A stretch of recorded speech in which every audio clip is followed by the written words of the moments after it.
The piece of paper hit my dining table so hard it rattled my coffee mug, spilling dark liquid over the rim. Written on it in thick black marker was a single number: $150,000. I looked up slowly from my morning newspaper. Standing over me was Tiffany, my daughter-in-law. Her face was flushed, her arms crossed tight over her chest, and she wore that familiar sneer that told me she was done pretending. "You are living here for free, Richard," she snapped, her voice echoing in the small kitchen of my in-law suite. "You eat our food, you use our electricity, and you take up space. So here is the deal. You hand over your retirement savings to help us out, or you pack your bags and leave this house with your head down." I shifted my gaze to the doorway. Standing right there, staring intently at the hardwood floor, was Brad. My son. The boy I had raised. The boy I had sacrificed everything for. He did not say a single word. He did not even look at me. He just stood there, letting his wife shake down his 70-year-old father like a street thug collecting a debt. The silence in the room was suffocating.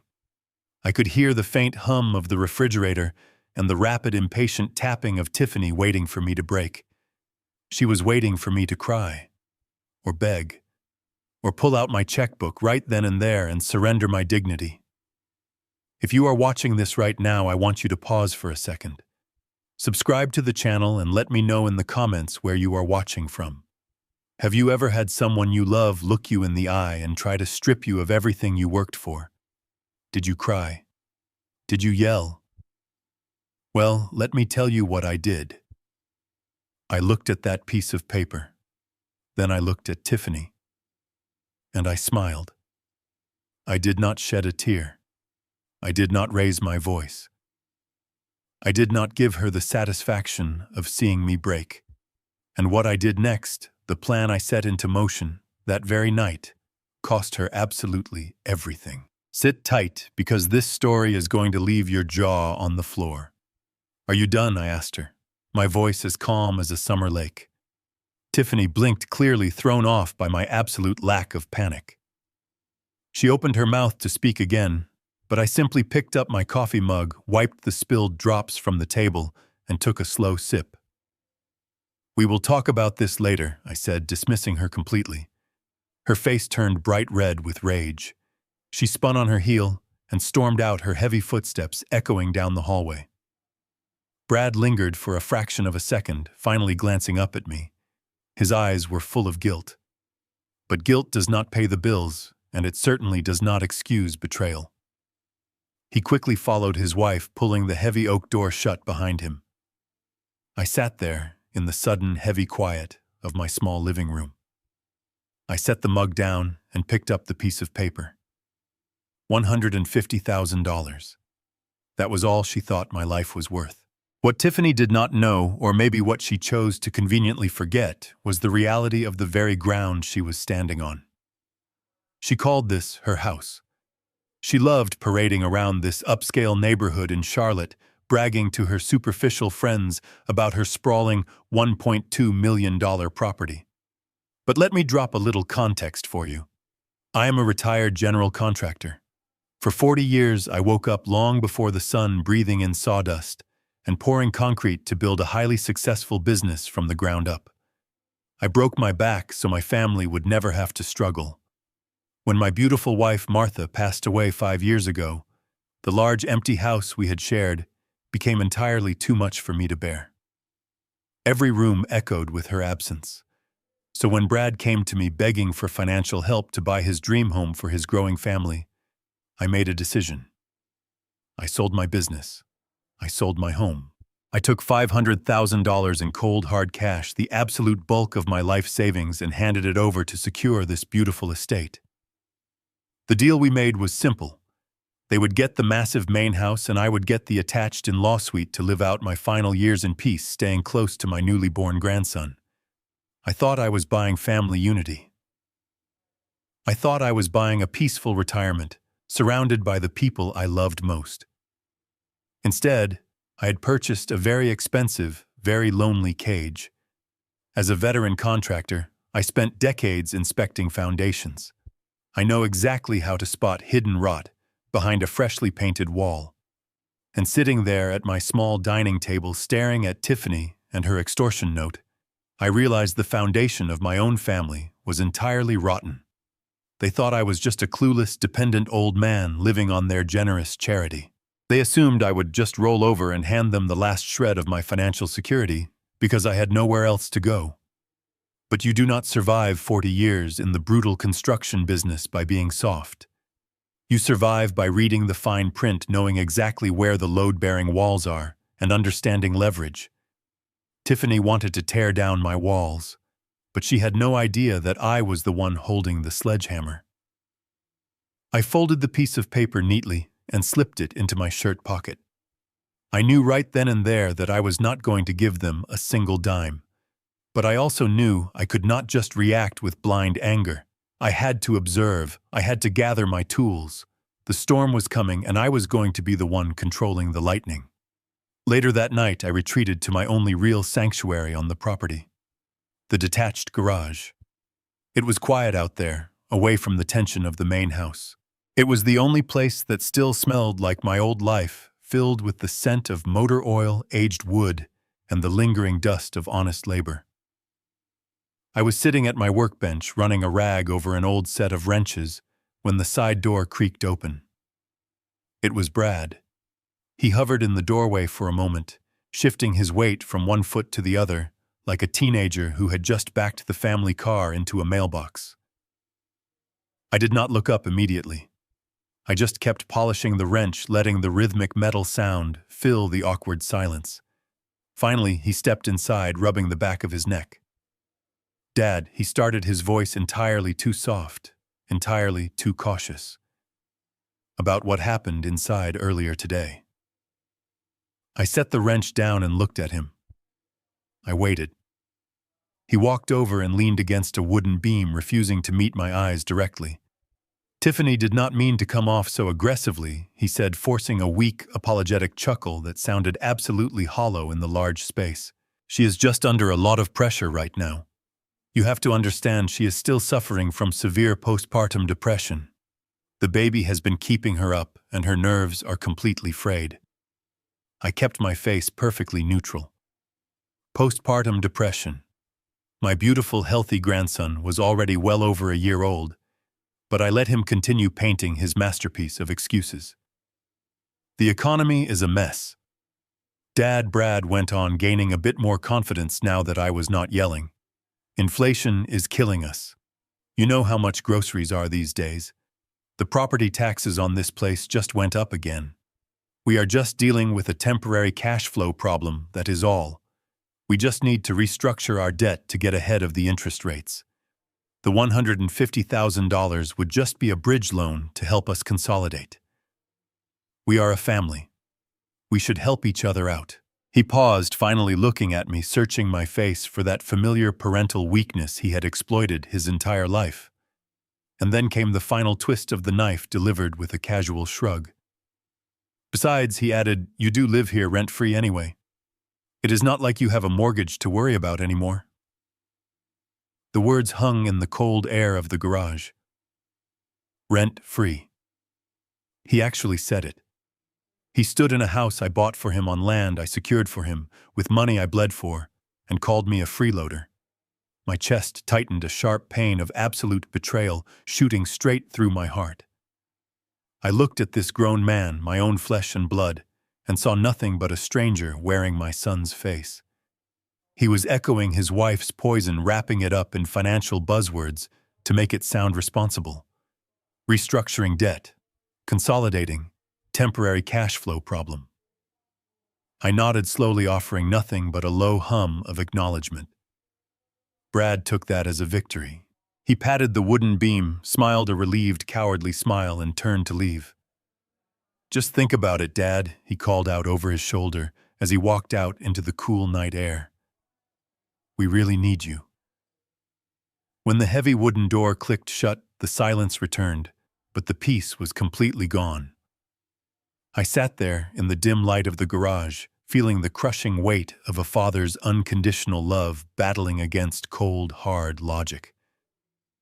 Part of me, the soft, aging part that just wanted to spend my final years rocking my grandson on the back porch, whispered that I should just write the check.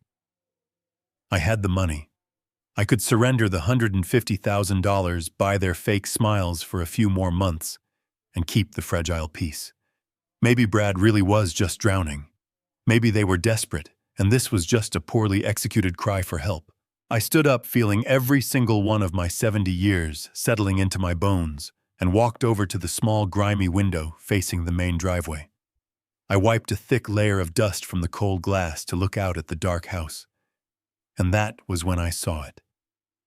Bathed in the pale glow of the street lamp, parked arrogantly across the freshly paved driveway, was a brand new, pristine 2024 Range Rover.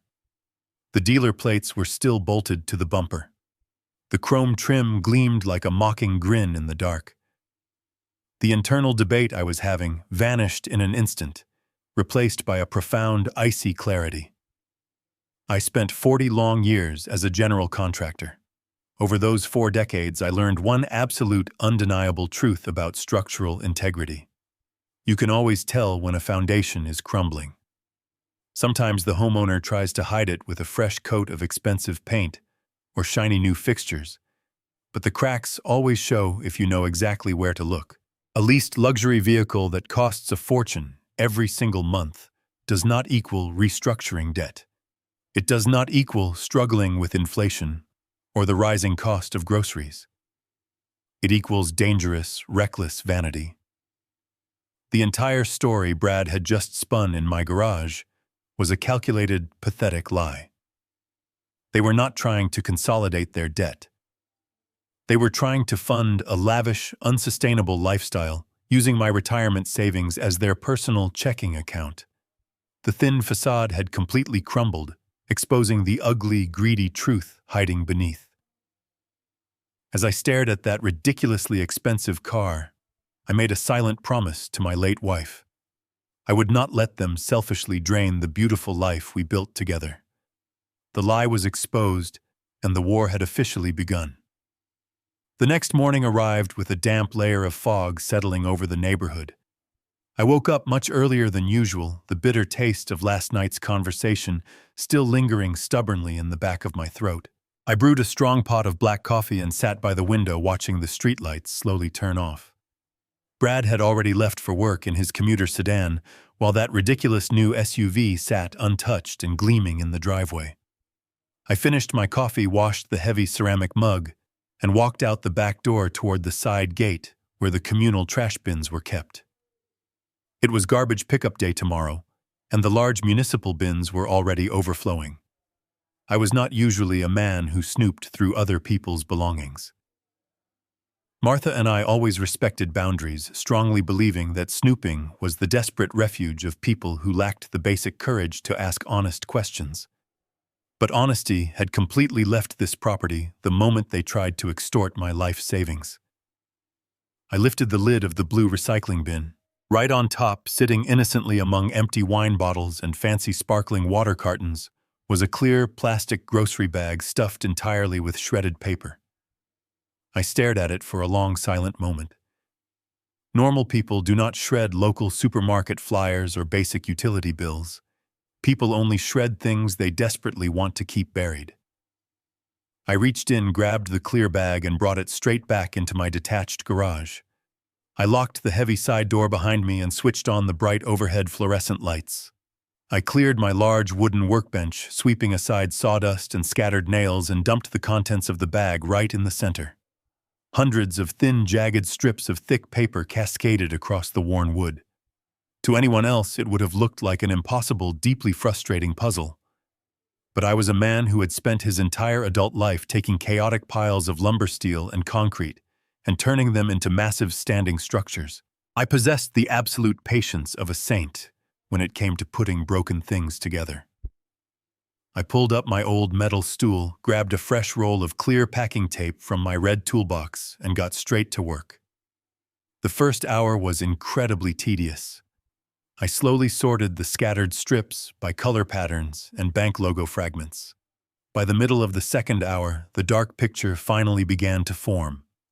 They were monthly credit card statements, plural.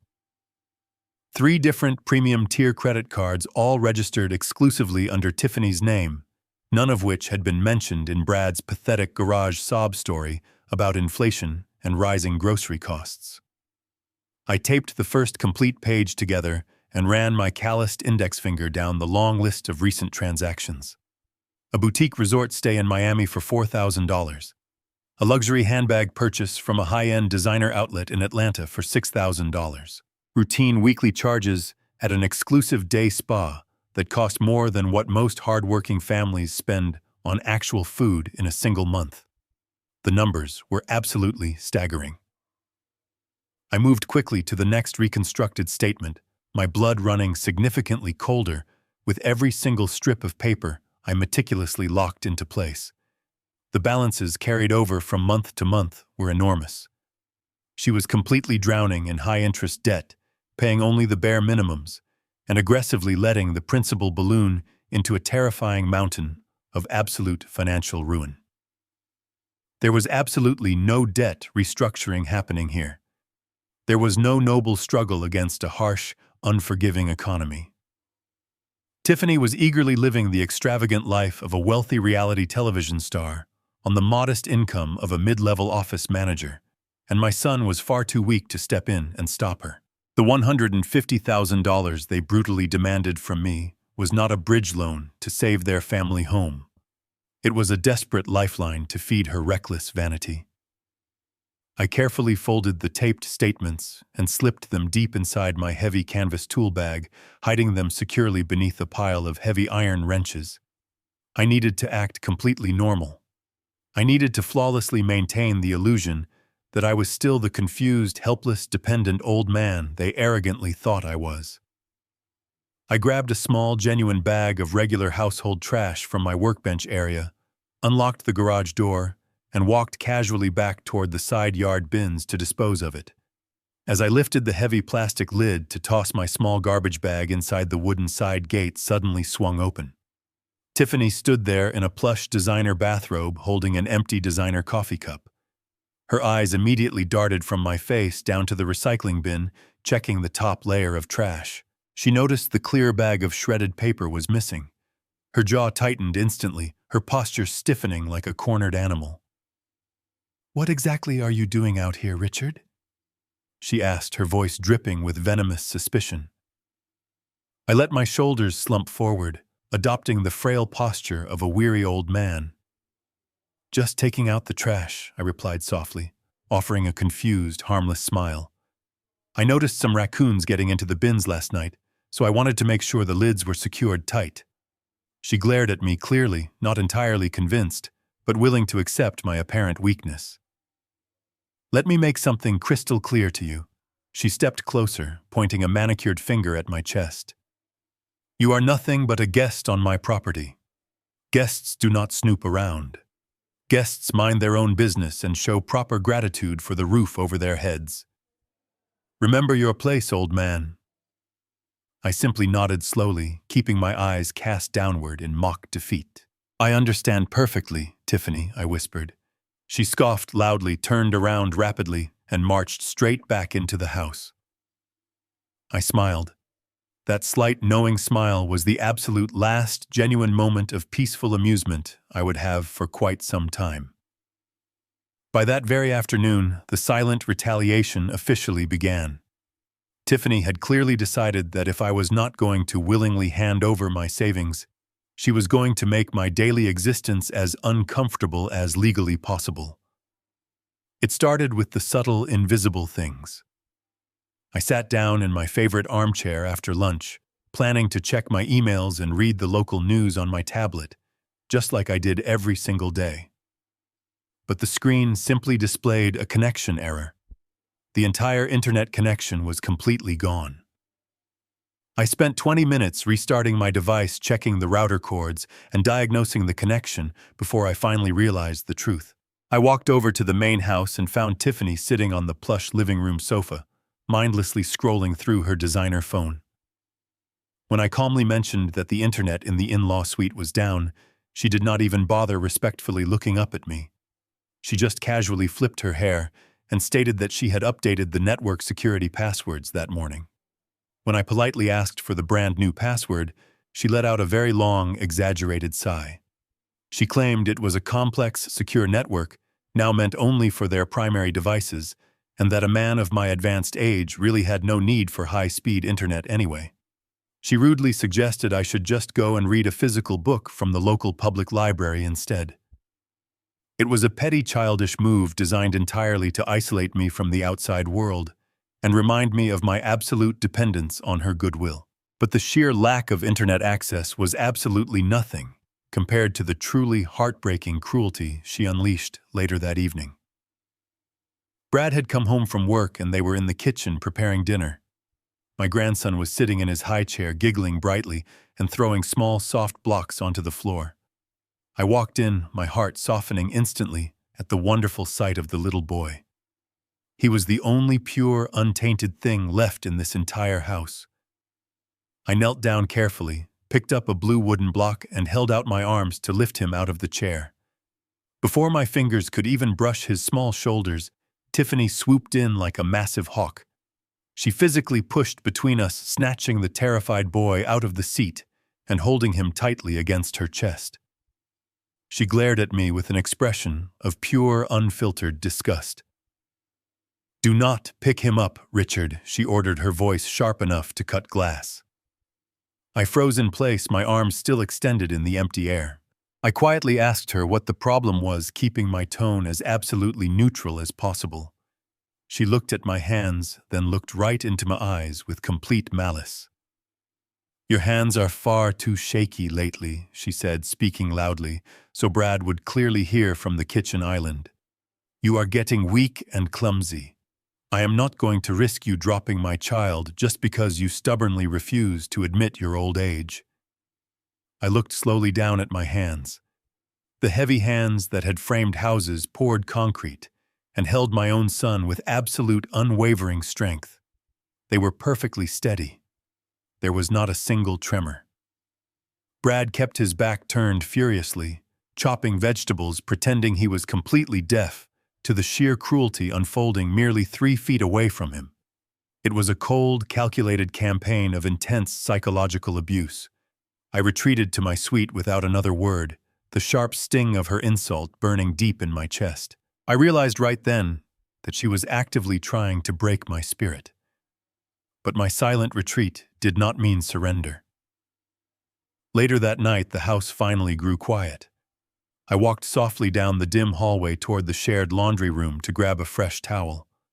As I carefully approached the slightly ajar door, I heard Tiffany speaking in a hushed, frantic whisper.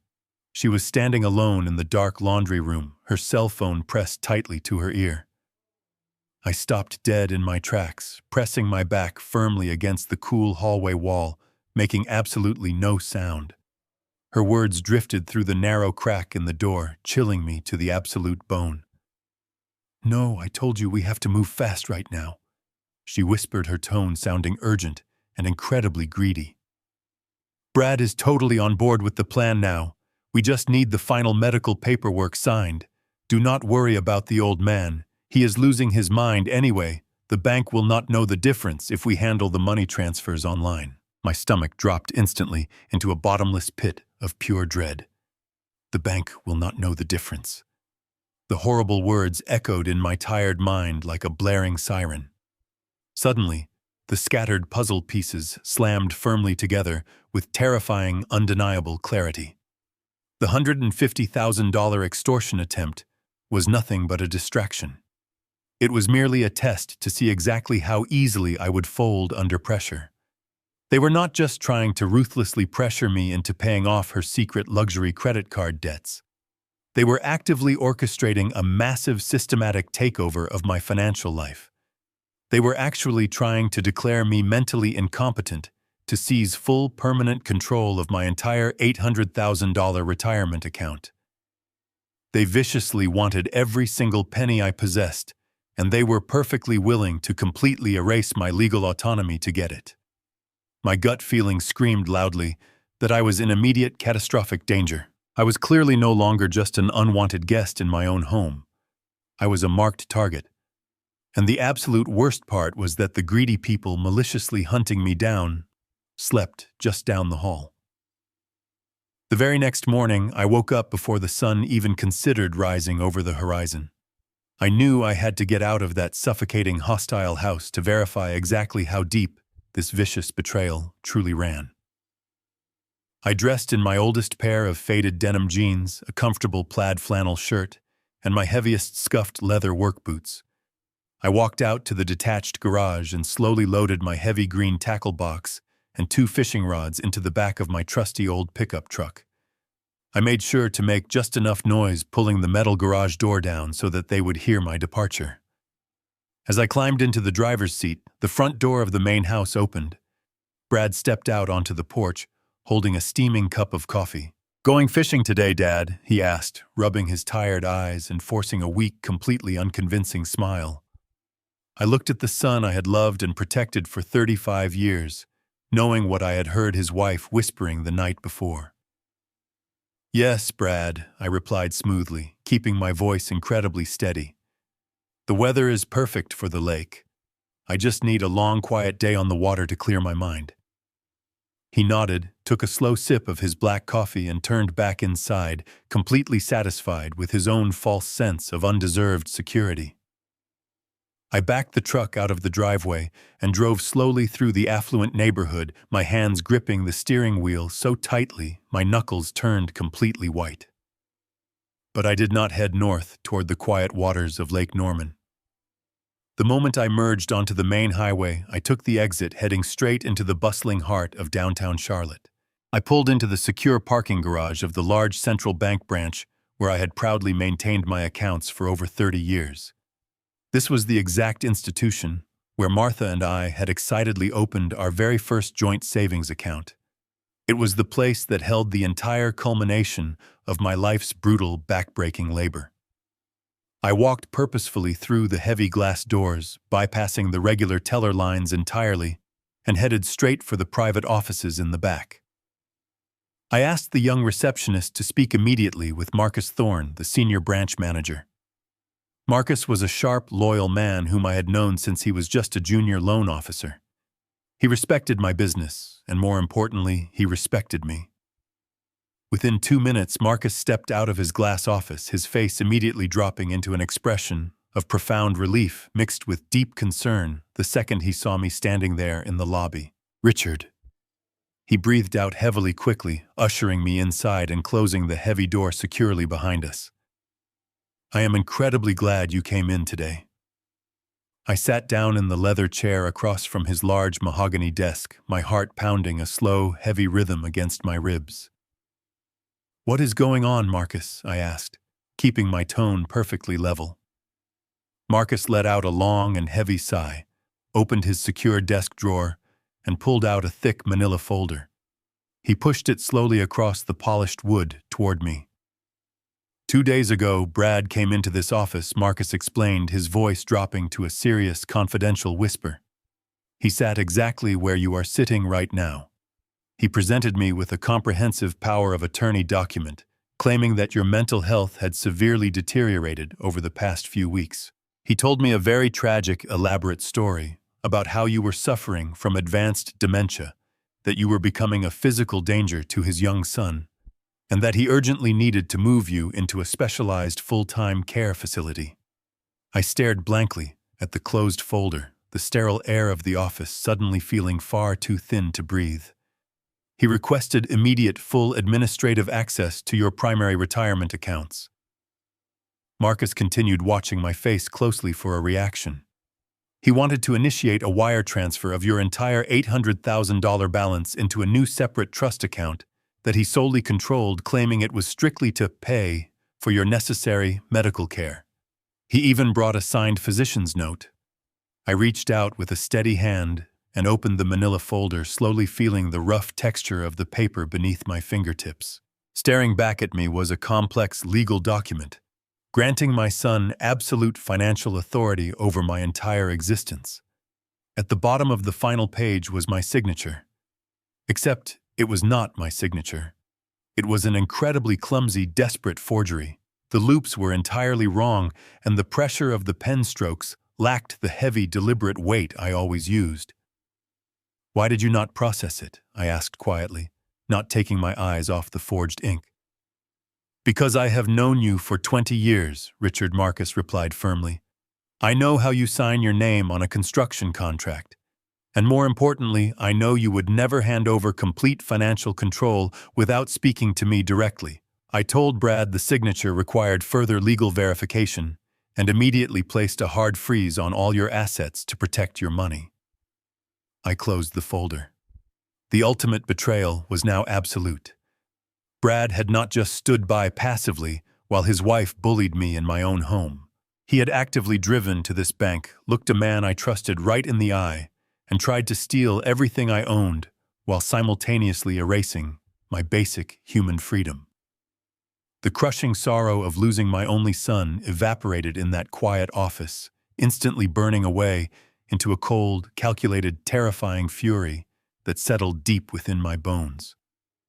I looked up at Marcus, my mind already forming the first steps of a flawless counterattack.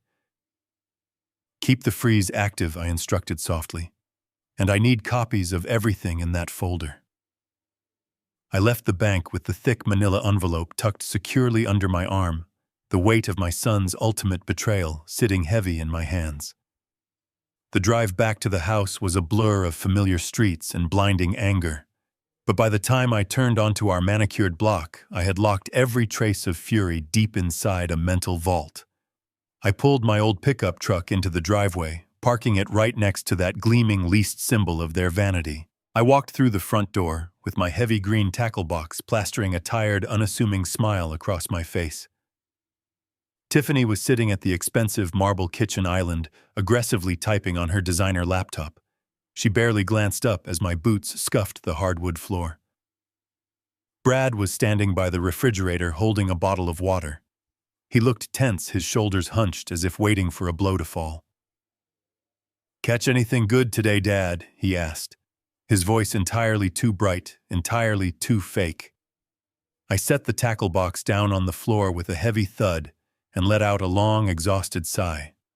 "Not a single bite," I replied, shaking my head like a defeated old man. "The fish are just not biting around here lately." But it got me thinking.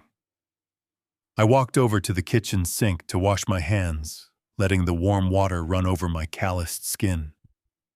I think I need a real change of scenery. I have been feeling a bit suffocated lately, just cooped up in this house. My old buddy Hank has a cabin down in the Florida Keys. He has been begging me to come down for a week of deep-sea fishing. I think I am going to take him up on the offer. I will be leaving tomorrow morning.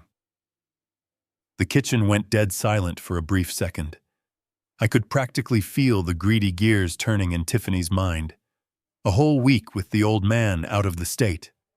A whole week to finalize their vicious, illegal paperwork without me breathing down their necks. "Oh, Richard, that sounds like a wonderful idea for you," Tiffany chimed in suddenly, adopting the sweet, caring tone of a devoted daughter-in-law. "You have been looking so tired lately. The warm Florida sun will do wonders for your health. You should absolutely take all the time you need." Brad nodded eagerly, his relief so palpable it was actually sickening. "Yeah, Dad, you should go. Do not worry about a thing around here. We will take care of the house and the baby. Just focus on relaxing." I dried my hands on a kitchen towel, hiding the cold disgust that threatened to spill out of my eyes. "Thank you both," I said softly. "I really appreciate your understanding. I will go pack my bags now." I shuffled down the hallway to my in-law suite, my posture stooped, my steps deliberately slow. I was giving them exactly what they wanted, the illusion of an easy, trusting victim. But they had absolutely no idea that my sudden vacation was the very foundation of their absolute ruin. The next morning, I packed a medium-sized duffel bag and loaded it into the truck.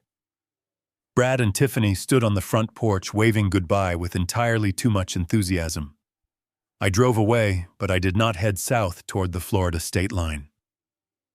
I drove straight to a nearby electronics supply store and spent a very specific hour picking out high-end microscopic security cameras and a hidden cellular router. By noon, I was parked 3 blocks away from my own house, watching through binoculars as Brad and Tiffany loaded the baby into the Range Rover and drove off for their weekly grocery shopping trip. The moment their vehicle turned the corner, I walked swiftly back to the property. I let myself in through the side garage door, moving with the rapid, practiced efficiency of a master contractor. I did not have much time, but I had 4 decades of experience wiring entire commercial buildings. A few hidden cameras were child's play. I started in the main living room. I removed the cover of the central air conditioning vent, spliced the tiny camera into the existing low-voltage power wires, and tucked the lens perfectly behind the metal grates. It provided a sweeping, flawless view of the entire room, including the front door. Next, I moved to the kitchen. I slid a second micro camera behind the heavy crown molding above the cabinets, angling it directly at the marble island, where Tiffany always sat with her laptop and phone. Finally, I entered my own in-law suite. I installed the third and final camera right inside the casing of the smoke detector, pointing directly at my personal filing cabinet and desk.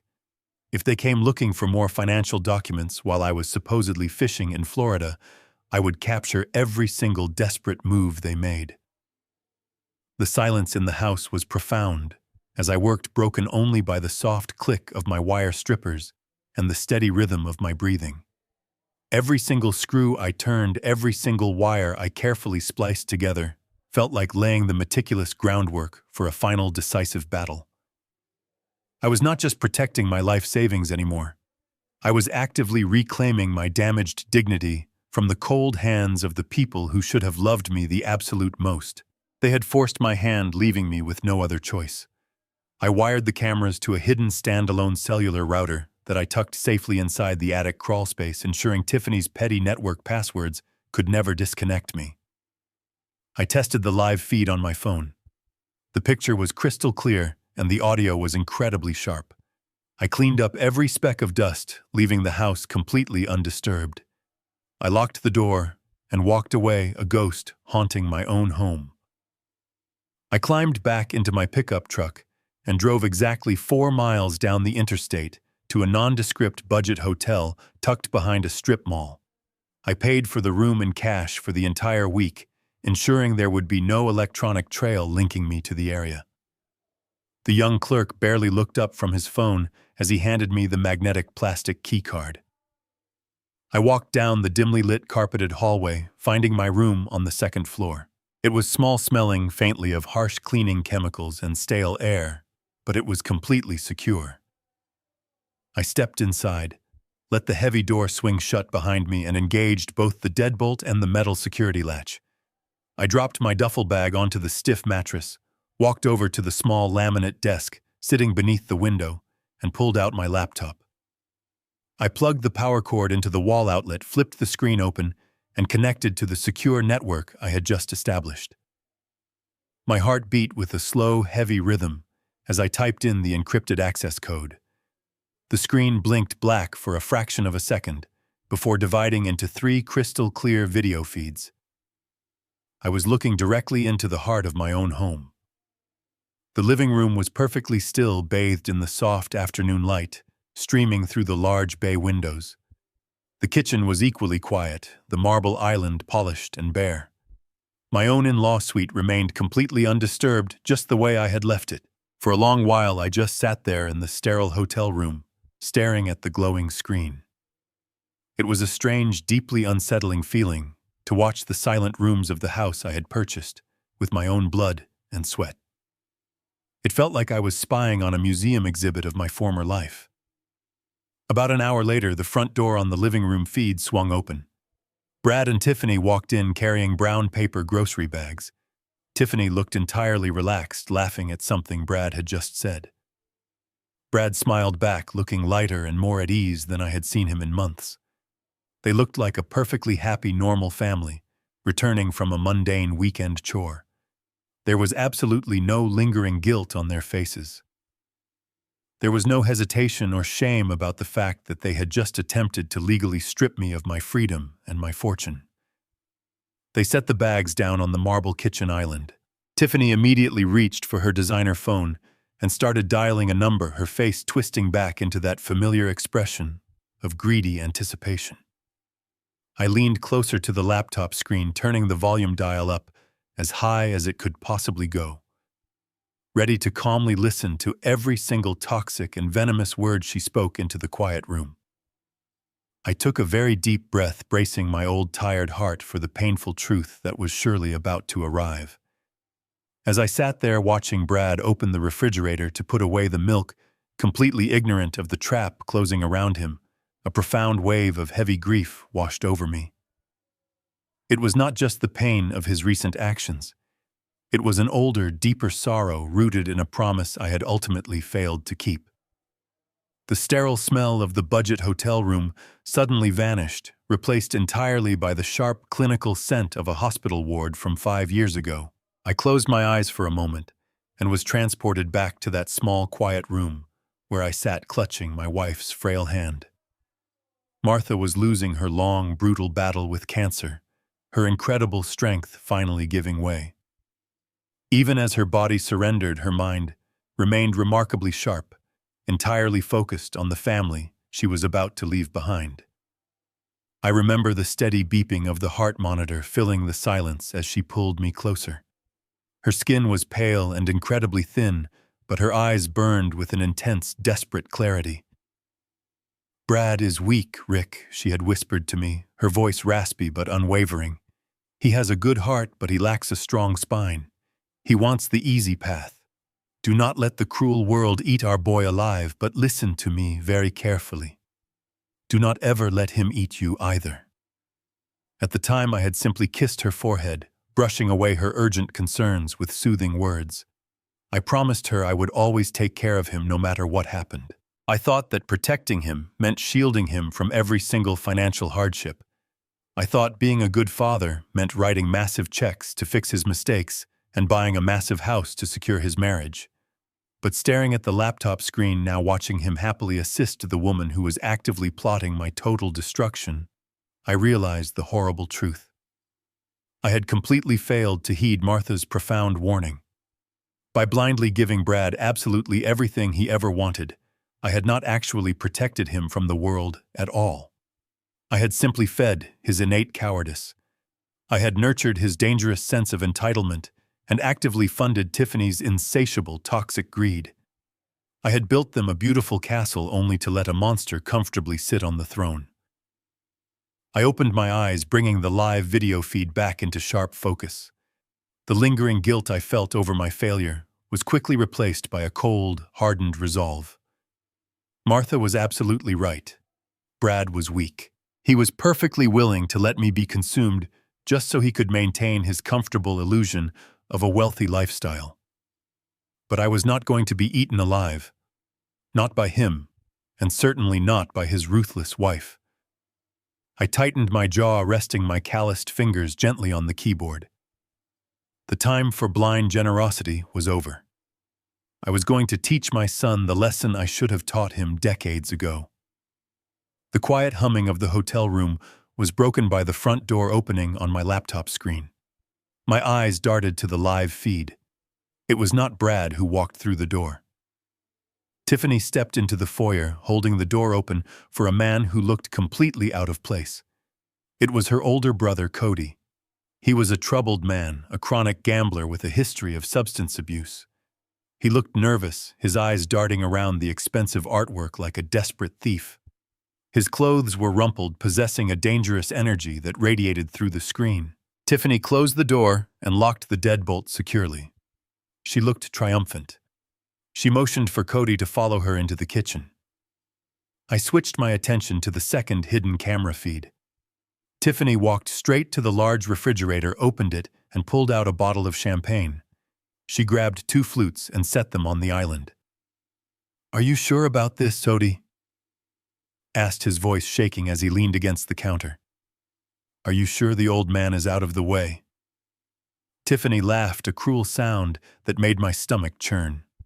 She popped the cork on the champagne bottle, the crack echoing loudly. She poured the bubbling liquid and pushed a glass toward her brother. Relax, Cody, she said confidently, taking a greedy sip. He is on his way to Florida to go fishing. He is going to be gone for an entire week. By the time he gets back, his bags will be packed and the locks on that suite will be changed. Cody took a long drink, his hands trembling visibly. Those guys are not messing around anymore, he muttered darkly. They told me I have 5 days to come up with $75,000, or they break my legs. They know where I sleep. Tiffany rolled her eyes. I told you I have it handled, she snapped. You get your money to pay off those loan sharks, and you get a comfortable roof over your head. I leaned closer to the bright screen, my blood running cold, as she outlined the depth of her sinister plot. Here is exactly how this plays out, she explained, tapping her fingernails rhythmically against the cold marble countertop. Tomorrow morning I am officially serving him with a formal 30-day eviction notice. Once we have the legal eviction on paper, Brad is going right back to the bank. We already tried the medical route once, but the branch manager blocked the transfer because the signature looked weird. So we are changing the strategy. I found a corrupt doctor online who is perfectly willing to sign off on an emergency psychiatric evaluation. We are going to falsely claim the old man became violent and disoriented, giving us immediate temporary medical guardianship. Cody stared at her intently, his eyes growing wide. And that gets us the money, he asked desperately. Yes, she smiled wickedly. It gets us full control of his entire retirement account. We take out enough cash to pay off your gambling debts, clear my credit cards, and stick him in that cheap state-run nursing home. Once he is locked up in that horrible facility, you can move your things right into his attached suite. It has its own kitchen and bathroom. You will comfortably live here with us, rent-free forever. Just as she finished laying out this horrifying roadmap, the door leading from the garage clicked open. Brad walked in wearing his work clothes. He stopped dead when he saw Cody standing there holding a glass of champagne. What is he doing here? Brad asked, his voice tight with anxiety. You know we explicitly agreed he was never supposed to come to the house. Tiffany immediately crossed the kitchen and wrapped her arms around my son tightly. He is here because we are celebrating, she purred softly. We finally have a foolproof plan. Brad looked at the two of them, his posture incredibly stiff. I do not know about this, Tiffany, he muttered softly, looking down at the hardwood floor. Faking a psychiatric hold. Taking absolutely all his money. It truly feels like we are crossing a massive line. What if the police get involved? What if he aggressively fights back? He is not a stupid man. He built a massive business. Tiffany pulled away, her expression instantly hardening into cold stone. Do not go weak on me now, Brad, she hissed fiercely. We are drowning financially. If we do not get that money, we lose the house, I lose my car, and my brother gets killed by loan sharks. Do you really want your only son growing up on the streets? Do you want to be a complete failure? Brad flinched, as if she had struck him. The kitchen was completely silent for a long, agonizing moment. I sat in my lonely hotel room silently begging my son through the cold laptop screen to do the right thing. I prayed he would find courage, stand up to this vicious woman, and protect the father who had given him everything. But as I watched, Brad slowly reached out and picked up the champagne bottle. He poured himself a glass, his shoulders slumping in absolute defeat. Just tell me where I need to sign, he whispered, taking a long drink. We do it your way. We get him out of the house. Tiffany smiled a dark, victorious grin that chilled my soul. She clinked her crystal glass directly against his. To our amazing new life, she cheered quietly. I slowly closed the laptop screen with a soft click, instantly plunging the quiet room into darkness. The crushing weight of what I had just witnessed pressed deeply on my chest. There was no lingering hope for any peaceful reconciliation. My own flesh and blood had just sold me out to save a degenerate gambler. But they were playing a dangerous game without knowing the fundamental rules. I sat in the dim light of the budget hotel room for a long time after the laptop screen went dark. The silence in the small space was absolute heavy with the weight of finality. Up until that very moment, a foolish part of my heart had still been holding out hope. I wanted to believe Brad was just confused, caught in the grip of a manipulative woman and desperately needing his father to rescue him. But witnessing him willingly raise that glass of champagne to toast my institutionalization severed that last fragile thread of parental delusion. There would be no more tears. My eyes were completely dry. The profound grief that had weighed down my chest evaporated, leaving behind a cold, hardened void. I was no longer a disappointed father, trying to gently correct a wayward son. I was a seasoned businessman who had just uncovered a coordinated conspiracy to defraud me. I stood up from the flimsy desk chair, walked to the small sink, and splashed cold water onto my face. The man looking back at me in the spotted mirror did not look frail. He looked exactly like the man who had ruthlessly built a commercial empire from scratch. It was time to stop playing defense. I walked back to the bed and picked up my cell phone. I scrolled through my contacts until I found a specific number I had not called in 3 years. Jonathan Pierce. Jonathan was not the kind of lawyer you called to handle a friendly neighborhood dispute. He was a corporate real estate attorney, a legal shark who swam exclusively in the deep waters of high-stakes property litigation. We had worked together closely for over 2 decades. Whenever a massive development project went south, Jonathan was the man I unleashed. He was meticulous, completely devoid of sentimentality, and absolutely devastating in a courtroom. When I originally told him about my plan to hand over $500,000 to secure a luxury home for Brad and Tiffany, Jonathan had practically thrown his expensive pen across his mahogany desk. He warned me repeatedly that mixing family emotion with high-value real estate was a catastrophic recipe for disaster. But instead of letting me walk blindly into the fire, he insisted on building an impenetrable legal fortress around my money. He meticulously drafted a series of complex documents that Brad and Tiffany signed without ever truly reading the devastating leverage those pages contained. I pressed the call button. It rang only twice before a sharp voice answered. Richard, Jonathan said, sounding genuinely surprised. "It has been a very long time. I thought you were entirely busy enjoying your peaceful retirement in that fancy suite." I took a deep breath, the cold resolve settling firmly into my chest. "The retirement is officially over, Jonathan," I replied, my voice perfectly steady and devoid of emotion. "I need you to go into your secure archives and pull out the master file from 3 years ago, the property purchase." Jonathan was silent for a brief moment. "Has something actually happened?" he asked cautiously, sensing the heavy tone in my voice. I looked out the small hotel window at the dark parking lot. "They just tried to forge my signature to execute a medical power of attorney," I explained simply. "They are planning to fabricate a psychiatric emergency tomorrow morning, have me declared legally incompetent, lock me in a state facility, and drain my entire $800,000 retirement account to pay off a violent loan shark." The silence on the phone was absolute. Even Jonathan seemed momentarily stunned by the sheer cruelty of the plan. When he finally spoke, his voice had lost its friendly warmth, replaced instantly by the icy tone of a predator sensing blood in the water. "I warned you about that woman 3 years ago, Richard," he murmured quietly. "Yes, you did," I agreed, feeling a dark smile cross my face. "And thankfully, I let you draw up the paperwork exactly the way you wanted to.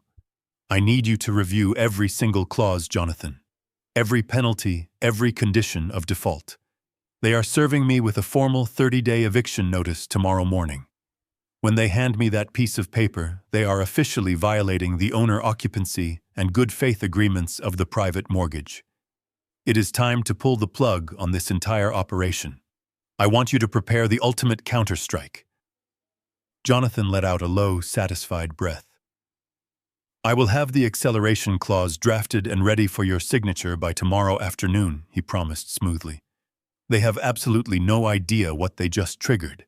I ended the call and tossed the phone onto the bed. I immediately began packing my things. I threw my laptop, the cables, and my clothes back into the canvas duffel bag. The fake Florida fishing trip was officially canceled. I had originally planned to stay hidden in this hotel for an entire week, quietly gathering evidence from the shadows while they comfortably dug their own graves. But knowing that the eviction notice was coming tomorrow changed the timeline entirely. I needed to be there. I needed to look them directly in the eyes when they handed me the weapon of their own destruction. I zipped the heavy bag shut and carried it out to my truck, leaving the hotel keycard on the front desk without saying a word. As I drove back toward the upscale neighborhood under the cover of quiet darkness, my mind was entirely clear. I was going to sleep in my own bed tonight. And tomorrow morning, when Tiffany arrogantly tried to kick me out onto the street, I was going to walk right into her trap, take the bait, and quietly prepare to pull the ground right out from under her feet. The morning sun was just beginning to burn off the lingering fog when I pulled my heavy pickup truck back into the driveway. The house was quiet, giving off the false impression of a peaceful suburban sanctuary.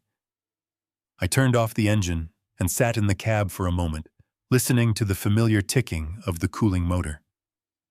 I took one last deep breath to steady my nerves. I stepped out, my heavy boots crunching loudly against the paved concrete, and walked straight to the front door. I did not bother using my key. I simply turned the brass handle and pushed the heavy oak door wide open. The sudden noise echoed sharply through the grand foyer. Tiffany was standing near the sweeping staircase, dressed in expensive workout clothes, holding a green smoothie. When she saw me standing there, her face contorted from mild surprise into a mask of pure, unfiltered rage. Her eyes widened, and the plastic cup in her hand crunched under her tightening grip. "What on earth are you doing here?" she shrieked, her voice echoing shrilly off the high ceilings. "You are supposed to be in Florida on a fishing trip."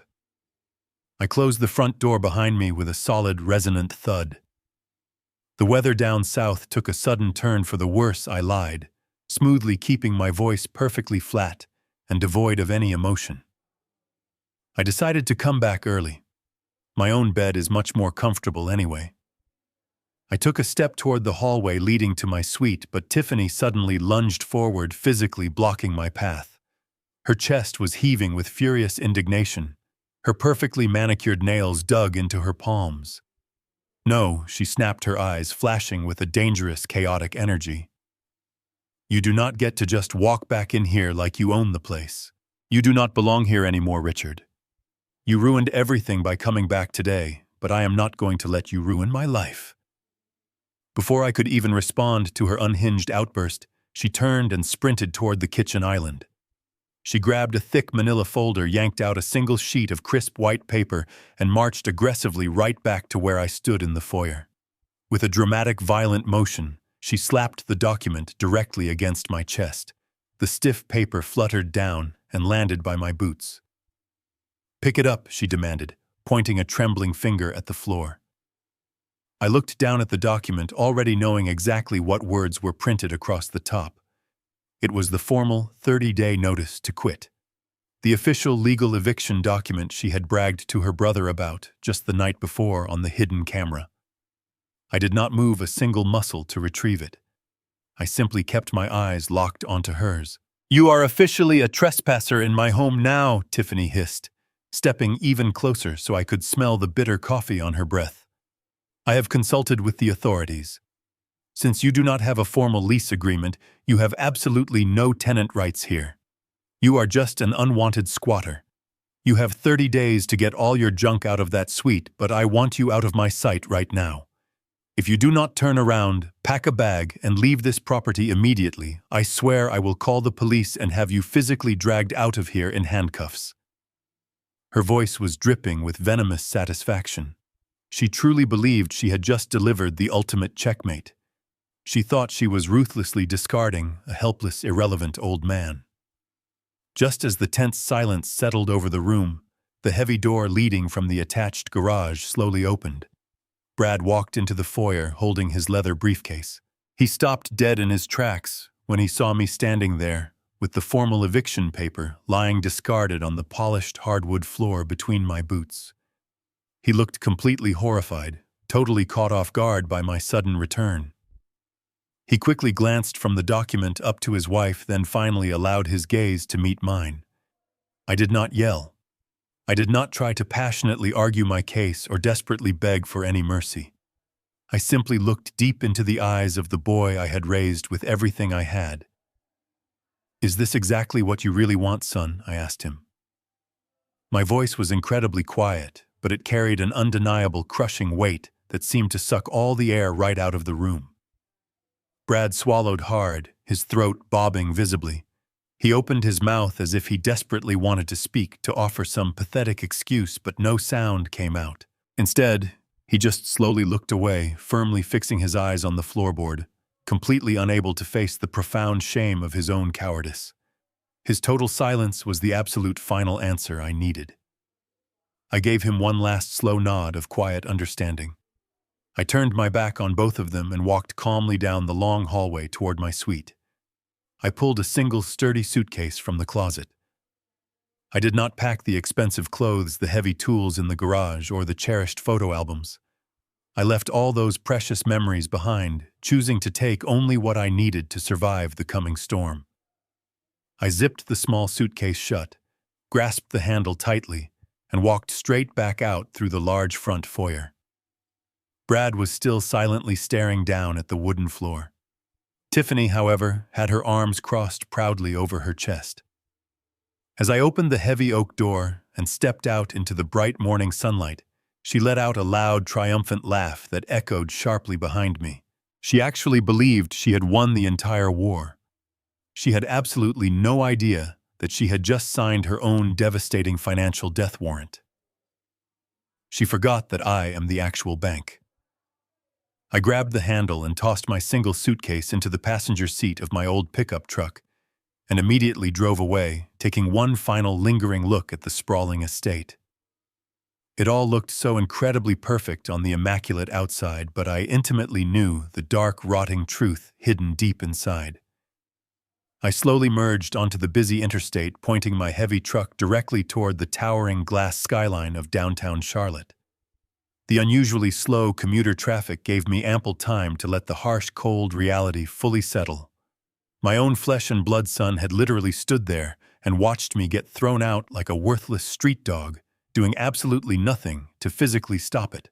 He had permanently bound himself to a cruel woman who viewed me merely as an entirely expendable financial resource. I skillfully navigated the crowded city streets and finally pulled into the secure underground parking garage of a sleek corporate high-rise.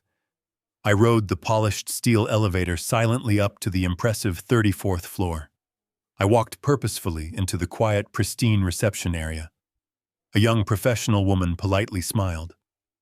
I quietly told her my full name, and within mere seconds, the heavy inner wooden doors gracefully opened. Jonathan Pierce confidently stepped out. He wore an immaculate tailored dark suit, his stern expression completely unreadable. He firmly shook my calloused hand and silently led me straight down the hall into his expansive corner office. Jonathan gestured for me to sit opposite his mahogany desk. Sitting exactly in the center, waiting quietly like a loaded weapon, was a thick stack of legal documents bound inside a dark blue folder. I took my seat. Jonathan did not waste time with pleasantries. He immediately opened the folder and spread the pages out methodically. 3 years ago, Richard Jonathan began, his voice incredibly calm and precise. You came into this room with a very generous, foolish plan. You wanted to hand your son $500,000 in cash so he could recklessly buy a sprawling house beyond his financial means. You deeply wanted to call it a simple gift. You genuinely wanted to just wire the massive sum and blindly trust in family loyalty. I nodded my head slowly, vividly remembering how incredibly naive I had been back then. And you flatly refused to let me do it. I replied, my voice steady. I did, Jonathan confirmed with a tight, immensely satisfied smile spreading across his face. Because I have spent 30 years watching greedy children systematically destroy their elderly parents over residential real estate. I adamantly insisted that we aggressively protect your capital, So instead of simply gifting them the money free and clear, we formally structured the entire transaction as a strict private lending agreement. He confidently tapped his heavy gold pen against the very top document. This specific paper right here is the legally binding, promissory note voluntarily signed and properly dated by both Brad and Tiffany. It explicitly and undeniably outlines their solemn legal promise to repay the entire $500,000. And right beneath it, he smoothly slid a second, much thicker document forward, is the officially registered deed of trust. This incredibly important piece of paper legally secures that specific promissory note directly against the physical property itself. I leaned forward, looking closely at the blue ink signatures resting at the bottom of the pages. Brad and Tiffany had been so entirely blinded by their desperate, greedy desire to immediately secure that massive luxury home they had hastily signed exactly where Jonathan had placed the little yellow sticky notes, without ever bothering to actually read or understand the massive legal implications. They honestly thought it was just standard bureaucratic paperwork to peacefully satisfy a stubborn old man's overly cautious lawyer. They genuinely thought I was just a silent, powerless sponsor. But the absolute legal truth was entirely different. I am the actual lien holder. I stated quietly, the immense crushing power of that specific reality finally sinking in. Exactly, Jonathan said, leaning far back into his chair and crossing his arms triumphantly. You are not a temporary guest. You are definitely not a tenant. In the strict eyes of the law, Richard, you are the actual bank. You firmly hold the absolute primary mortgage on that entire property. If they dare to default on any of the incredibly strict conditions we carefully buried inside this airtight contract, you have the full legal right to immediately foreclose and take the house back. But Jonathan was not quite finished yet. He reached deep into the blue folder and quickly pulled out one final, slightly thinner document. There is one more beautiful layer to this impenetrable fortress we built.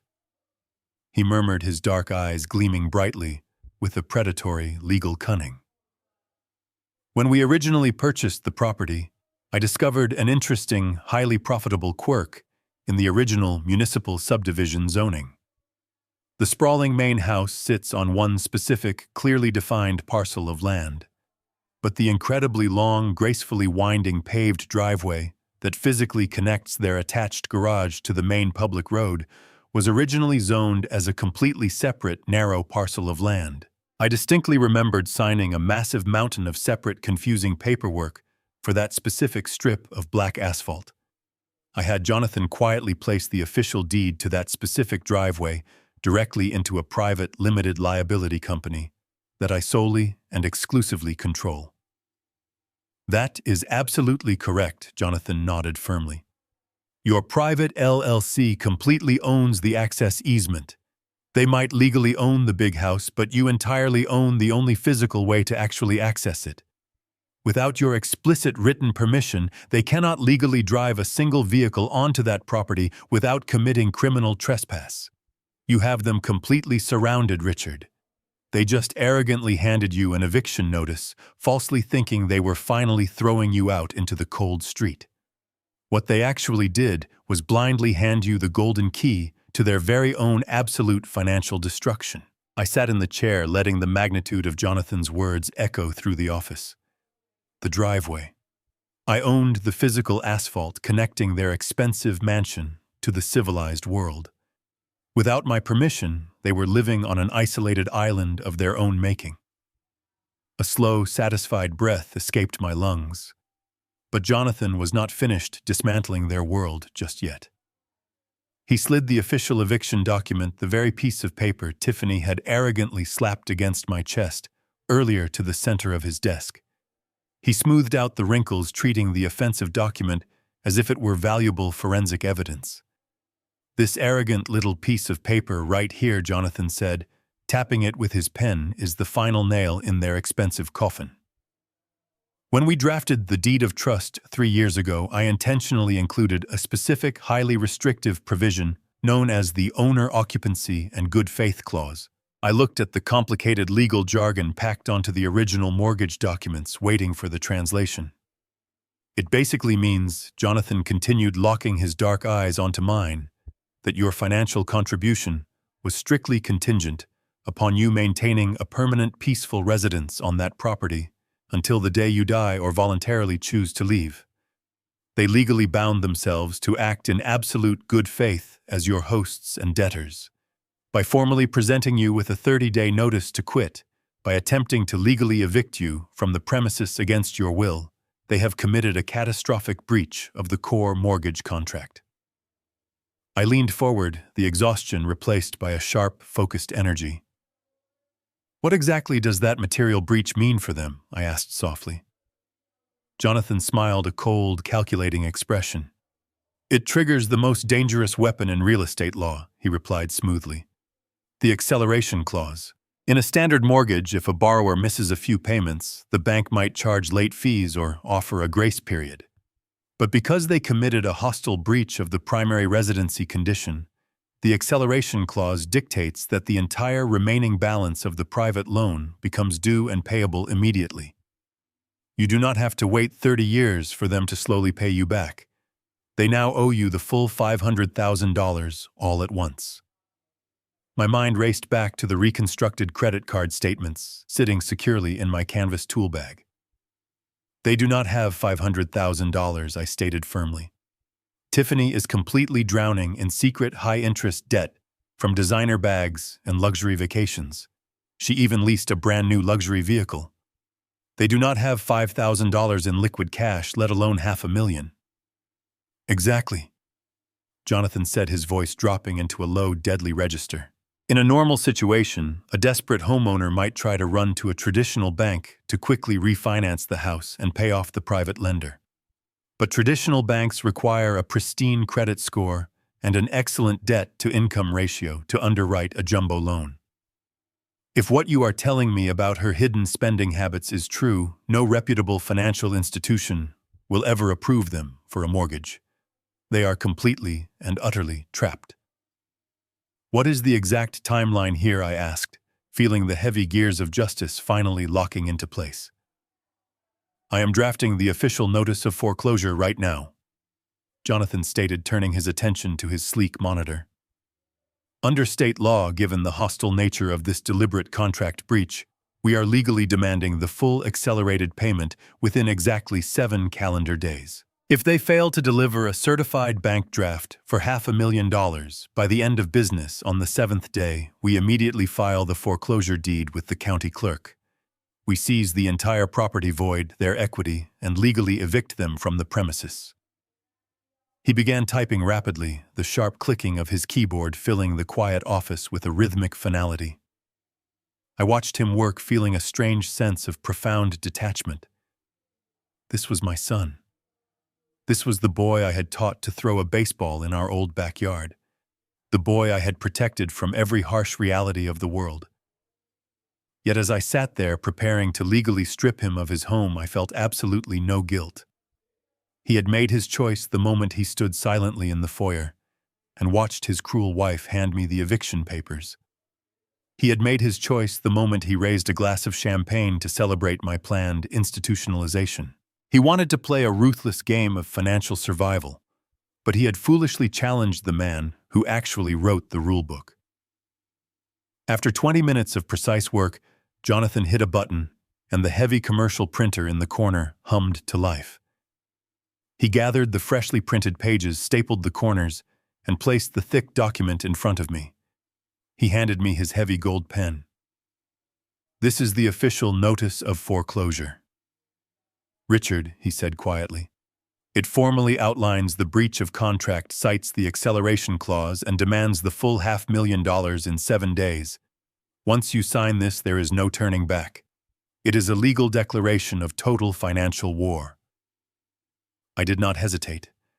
I took the heavy pen and pressed the ballpoint against the white paper. I signed my name with the smooth, deliberate strokes of a man who knew exactly what he was doing. I pushed the signed documents back across the polished mahogany desk. Jonathan inspected the signature, nodded in satisfaction, and slid the papers into a red folder. "How do we deliver this to them?" I asked, my voice as cold as winter ice. "I want them to fully understand the massive mistake they just made." Jonathan closed the folder and looked up at me. "We do not just mail something like this, Richard. We make sure it is delivered with the maximum possible impact."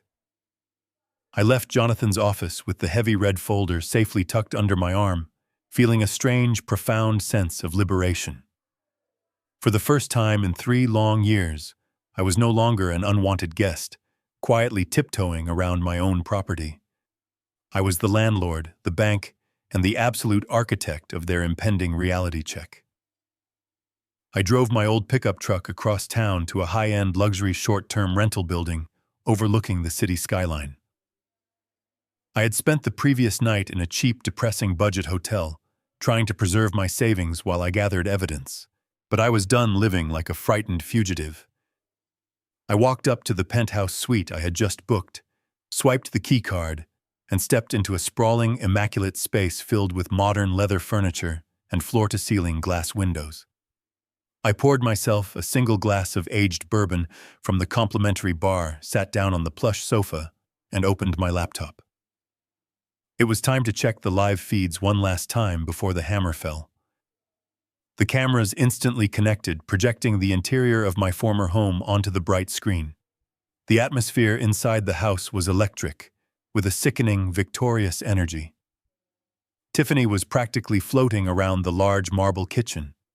She had her designer phone pressed tightly to her ear, frantically pacing back and forth as she organized what sounded like an incredibly lavish event. I turned the volume all the way up. She was speaking to a high-end local catering company, aggressively demanding premium cuts of Wagyu beef, imported oysters, and multiple cases of expensive vintage champagne. "We are hosting a massive backyard barbecue this coming Saturday," she loudly boasted to the caterer on the phone. "We are celebrating. We finally reclaimed our entire house and got rid of the dead weight. I want everything to be absolutely perfect, so all my friends can see the new space. We are completely redesigning the guest wing." I watched her eagerly swipe her maxed-out credit cards to pay the exorbitant deposit, pushing her secret mountain of debt even higher, just to impress people who did not truly care about her. In the background, Brad was sitting quietly at the kitchen island, staring blankly at a sports channel on the television. He looked exhausted, visibly carrying the heavy, cowardly guilt of betraying his own father. But he said nothing to stop her reckless spending. He just let her continue building their fragile house of cards. And then, as if the scene was not already toxic enough, Cody walked into the kitchen. Her deadbeat brother had already brought his dirty duffel bags into the house. He opened the refrigerator, grabbed a beer, and loudly asked Tiffany which bedroom in my newly vacated suite he should claim as his own. She laughed warmly and told him to take the master. Watching them actively carve up my life and celebrate my forced exile filled me with a deep, unsettling calm. It was the heavy, breathless silence that always immediately precedes a devastating hurricane. They thought they had successfully navigated the storm, completely unaware that the darkest clouds were just beginning to gather. I took a slow sip of the smooth bourbon, letting the warmth settle deep into my chest. Tiffany wanted a massive audience to show off her newly stolen kingdom. She wanted to parade her artificial wealth in front of all her superficial friends. I decided right then and there to give her exactly what she wanted. I would provide the grand finale for her expensive little performance. I closed the laptop screen, ending the live feed of their arrogant celebration. I picked up my cell phone and dialed the direct non-emergency line for the local county sheriff's department. A calm, professional voice answered the call after the second ring. I introduced myself clearly and asked to be transferred directly to the civil division desk. When the duty officer picked up, I explained my exact situation in careful, measured tones. I informed him that I was a private lender holding a registered deed of trust, and that I needed to officially serve a highly volatile notice of foreclosure and an immediate acceleration demand to a hostile borrower who had recently threatened me with police action. I requested a formal civil standby, an official police presence to guarantee my physical safety, and ensure the legal documents were served without any violent escalation. The duty officer listened intently to the specific details. When I mentioned Cody's presence in the house and his known connections to violent loan sharks, the officer immediately agreed that sending a uniformed deputy was absolutely necessary. We coordinated the exact timing down to the minute. I did not want to show up early in the morning when the house was quiet and empty. I explicitly asked the sheriff's department to meet me at the end of my private asphalt driveway precisely at 2 o'clock in the afternoon on Saturday.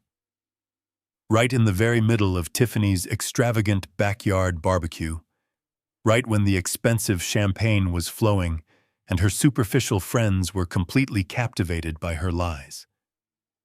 The officer confirmed the appointment, promising that a patrol cruiser would be waiting for my signal. I thanked him sincerely and hung up the phone.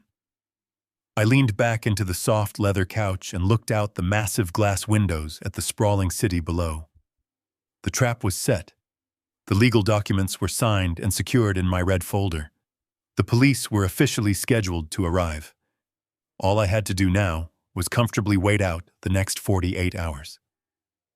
Tiffany thought she had brilliantly orchestrated my tragic downfall, but she had merely built the perfect crowded stage for her own absolute public humiliation.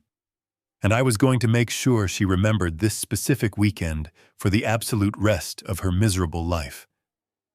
I closed my eyes and finally let myself properly rest.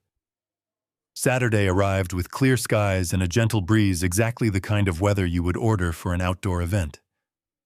I sat in the driver's seat of my pickup truck, parked discreetly down the street from the massive iron gates of the property. The time on my dashboard read 1:45 in the afternoon. Even from a block away, I could hear the heavy bass of the club music thumping from the expensive sound system I had personally installed. I rolled down my window, letting the scent of mesquite smoke and searing meat drift into the cab. Tiffany had spared no expense for her victory celebration. Through the gaps in the tall hedges, I could see the sprawling backyard completely transformed. There were easily 50 guests mingling on the pristine green lawn. Women in designer sundresses and men in crisp linen shirts stood around high-top tables draped in white silk. Professional servers in black vests carried silver trays loaded with imported oysters and delicate appetizers. The catering staff was busy searing thick cuts of Wagyu beef on the massive outdoor grill. It was a perfect display of incredible wealth, entirely built on a foundation of cruel lies and stolen money. I checked my phone. 1:50. I watched the live feed from the camera hidden in the kitchen. Tiffany was holding a crystal flute of vintage champagne surrounded by a tight circle of gossiping friends. She looked radiant, completely intoxicated by her own perceived brilliance. I turned the volume up just enough to hear her over the thumping music. "It is so incredibly liberating," Tiffany was saying. Her voice projected loudly enough to ensure everyone nearby could hear her tale of survival. "For 3 long years, we have been held hostage in our own home. My father-in-law just refused to leave. He was a freeloader taking advantage of Brad's good nature. He contributed nothing to the household and expected me to wait on him hand and foot. But I finally put my foot down. I told him this was my house, my rules, and he needed to pack his bags. You should have seen his face when I handed him the eviction notice. I practically had to throw him out onto the street myself." Her friends gasped in exaggerated sympathy, raising their glasses to toast her bravery. "Oh, Tiffany, you are so strong for dealing with that toxic situation," one of the women cooed. Just beyond her circle of admirers, I saw Brad. He was standing near the outdoor bar, gripping a bottle of beer, tightly looking incredibly pale. He knew the absolute truth, but he simply smiled and nodded whenever someone congratulated him on reclaiming his space.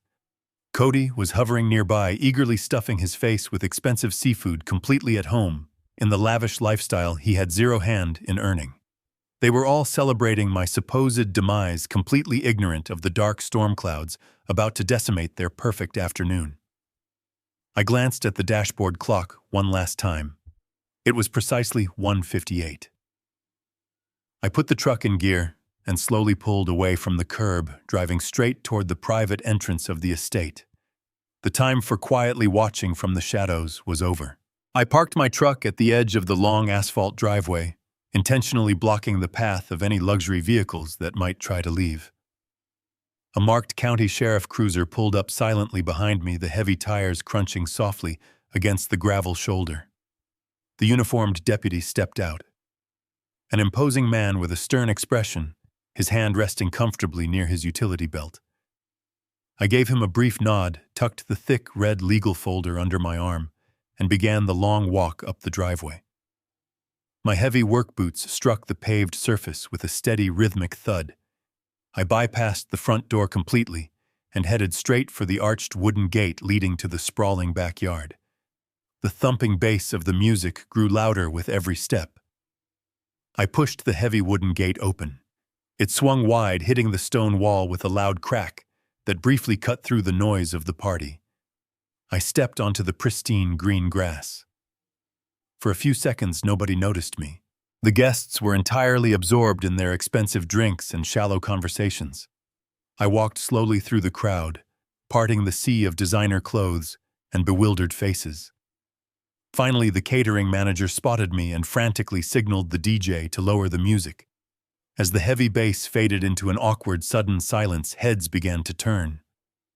Tiffany was standing near the edge of the sparkling swimming pool, mid-laugh, holding her champagne glass high.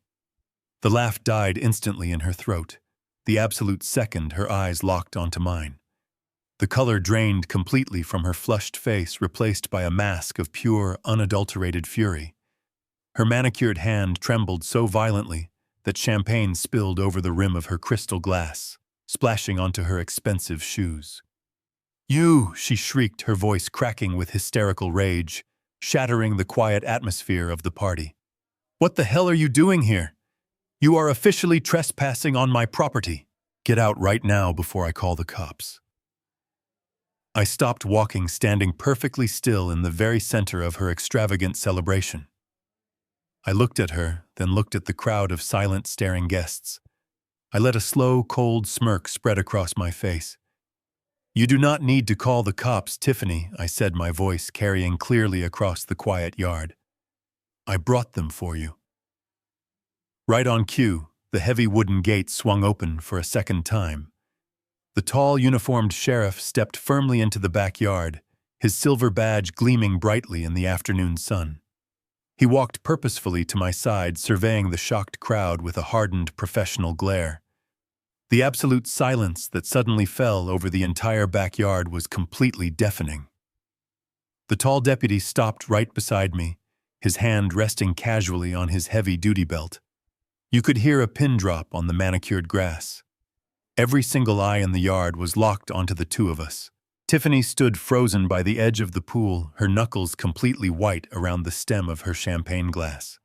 She quickly tried to recover her shattered composure, pasting a rigid smile onto her face. "Officer," she said, her voice shaking slightly, "thank goodness you are here. This man is aggressively trespassing on my private property. I formally served him with an eviction notice yesterday. Please remove him immediately." The sheriff did not flinch. He did not step toward me, nor did he reach for his handcuffs. Instead, he looked at the small notepad he had pulled from his breast pocket. "Are you Tiffany Dawson?" he asked, his voice deep and entirely devoid of any warmth. She blinked clearly, taken aback by his completely unresponsive demeanor. "Yes," she stammered, standing a little taller, trying to regain her dominant posture. "I am the absolute owner of this house."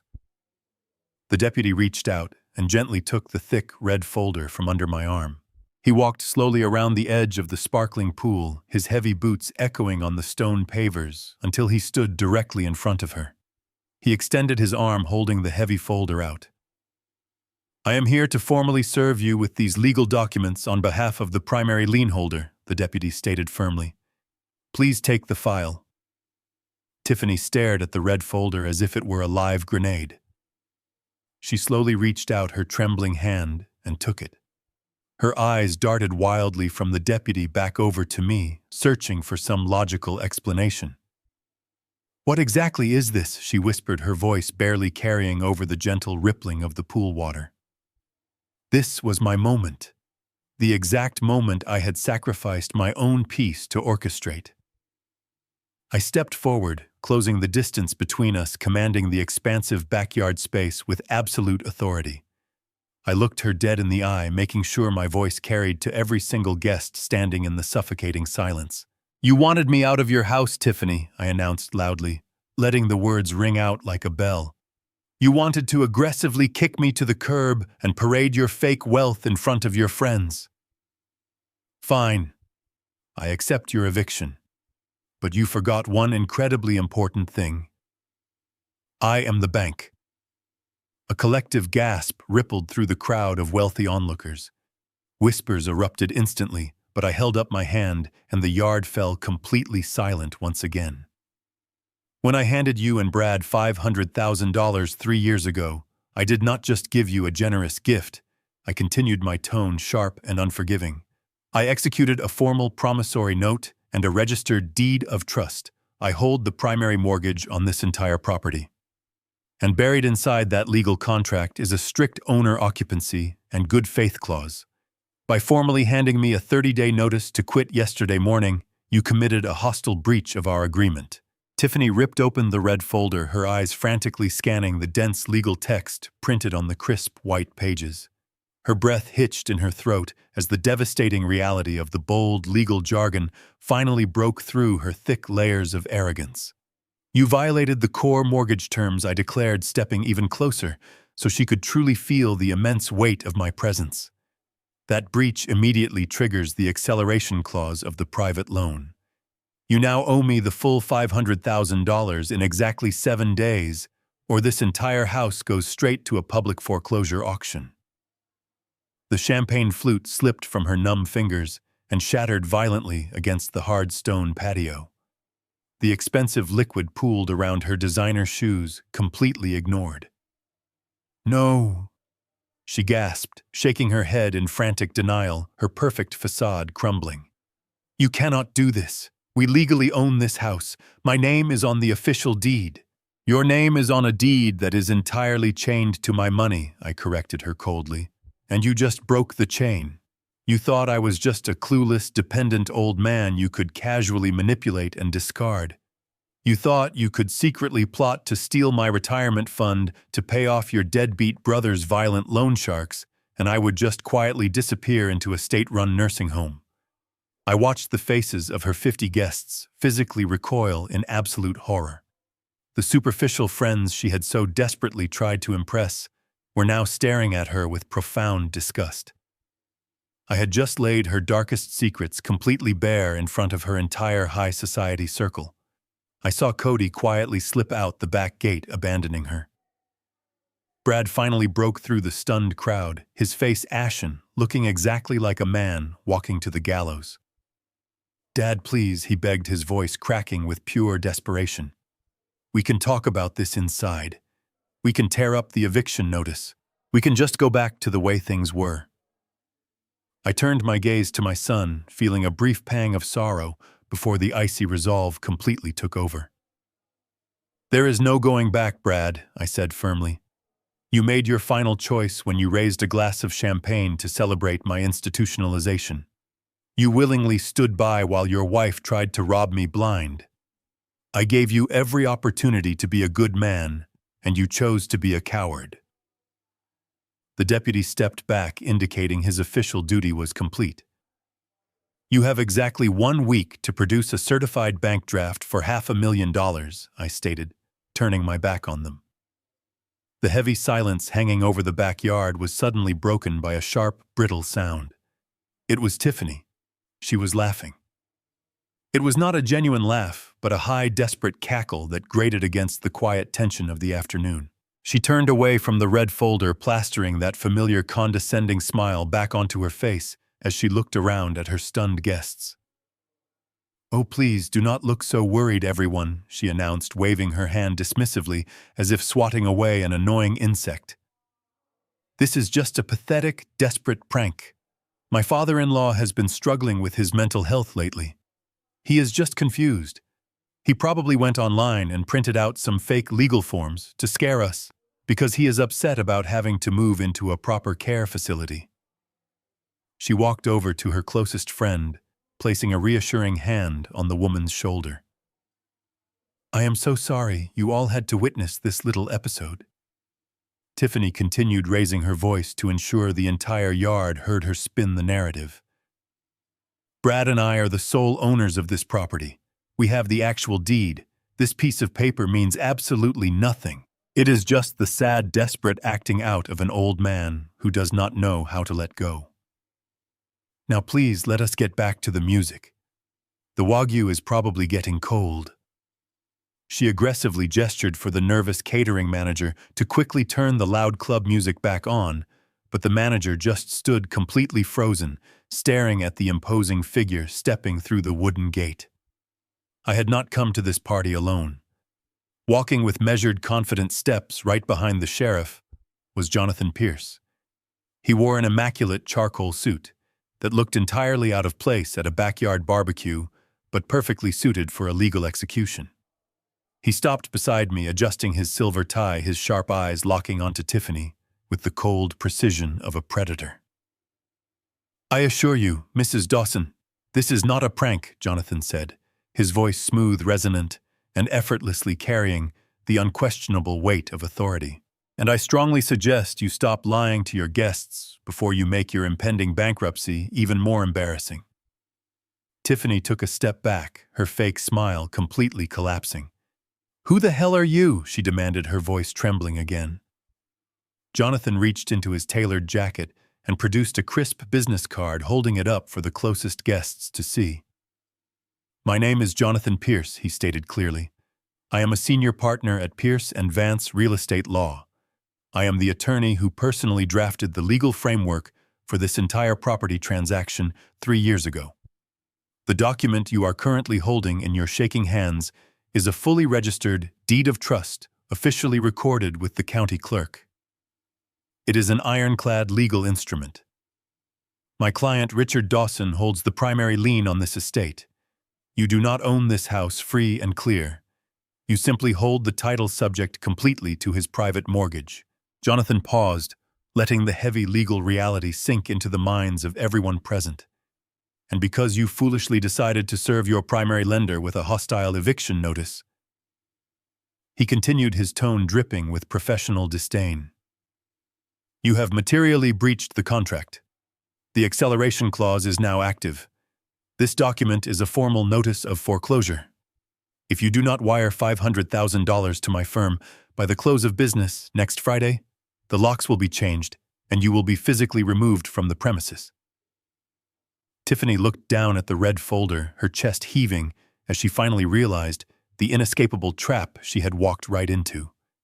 She looked desperately over at Brad, but he was staring at the ground, utterly defeated.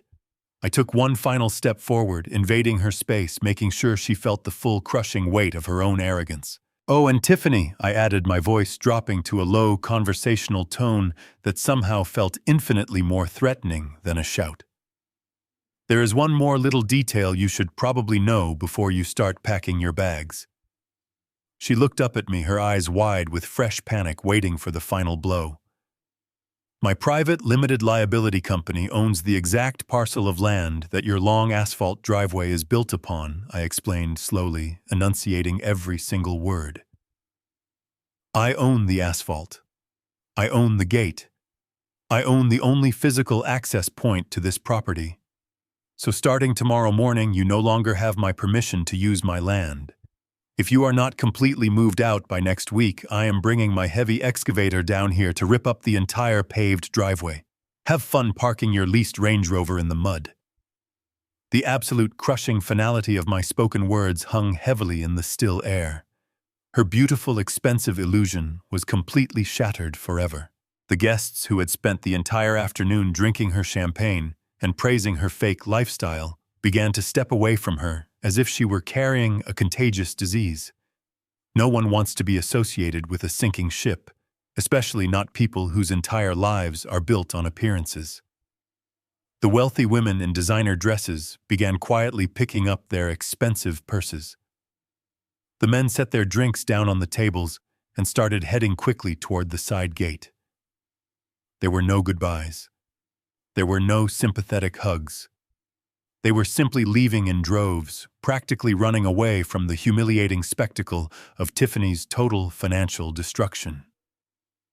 Tiffany stood completely alone by the edge of the pool, surrounded by discarded plates and half-empty glasses, watching her carefully constructed high society life evaporate before her very eyes.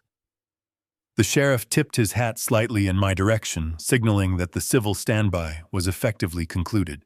I turned my back on the silent, ruined party and began the long walk down my asphalt driveway, leaving them to finally face the terrible consequences of their own greed. I had barely taken 3 steps toward the safety of my driveway when a loud, agonizing wail tore through the thick silence of the backyard. I paused, the gravel crunching softly beneath my heavy work boots, and slowly turned around.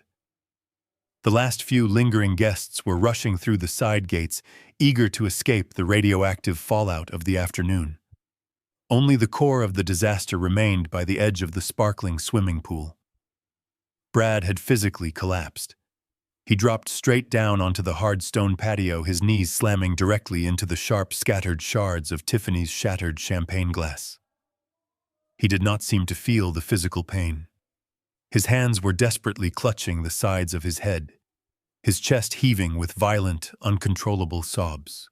The meticulously crafted facade of the successful independent homeowner was completely gone, replaced by the pathetic image of a terrified child, realizing he was about to lose everything. "Dad, please wait."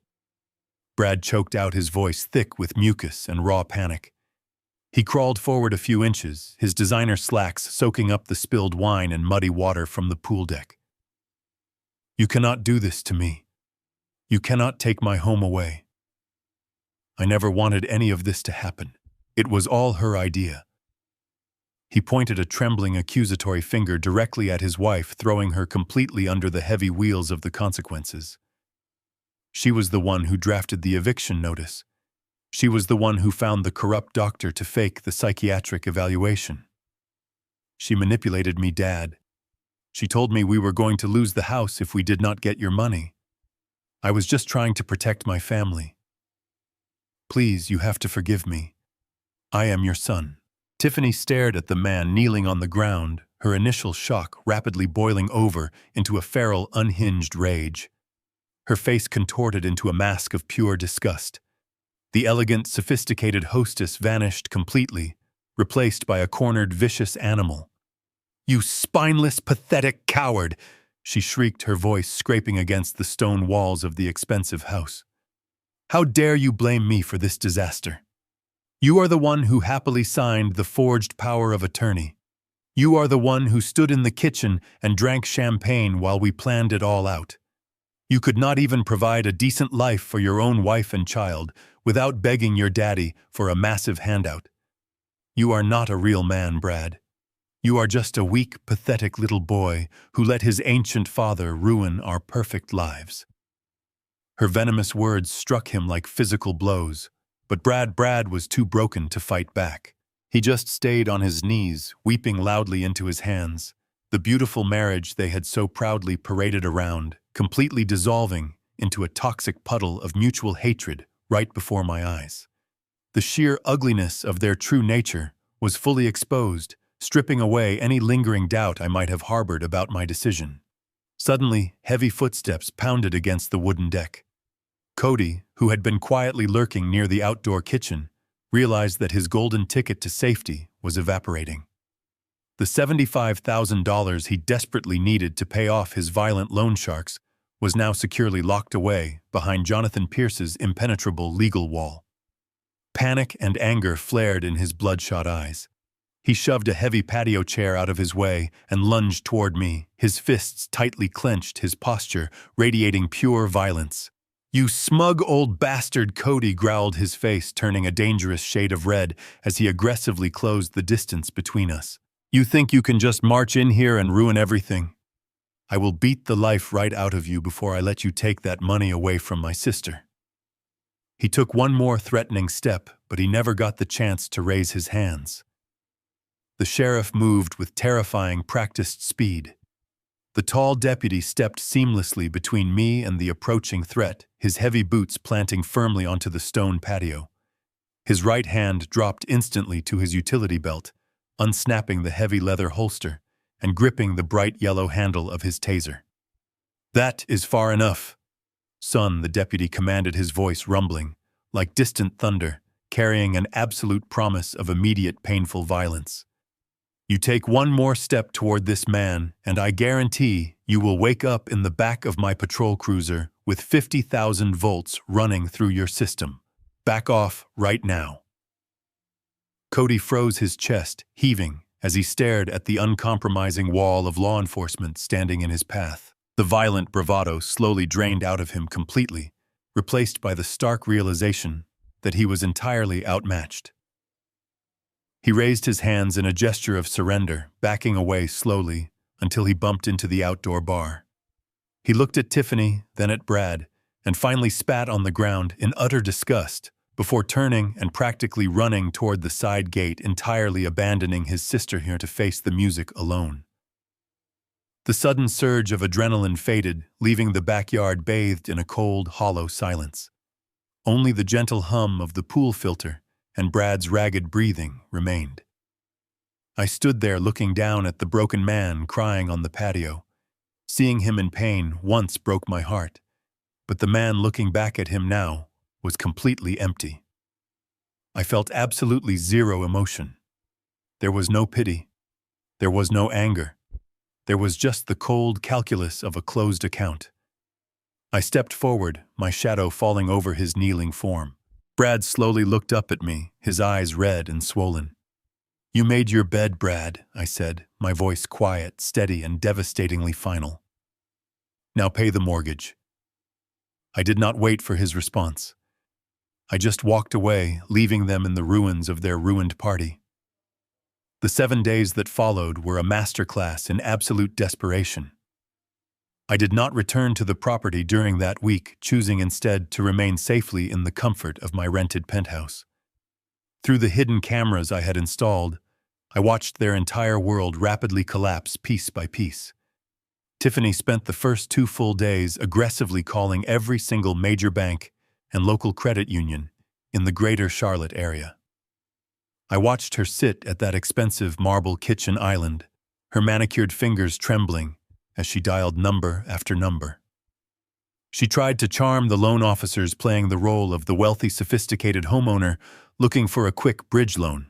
But the cold banking system does not care about your designer clothes or your expensive zip code. They only care about hard numbers. And Tiffany's numbers were a catastrophic disaster. Whenever a bank pulled her credit report, they immediately saw the massive hidden mountain of high-interest debt she had been secretly accumulating for years. The maxed-out credit cards, the exorbitant personal loans, the luxury vehicle lease she was already behind on.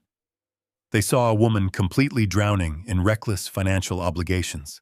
Every single application was instantly denied. By the 4th day, her arrogant demeanor had entirely vanished, replaced by a frantic, unhinged panic. Brad was no better.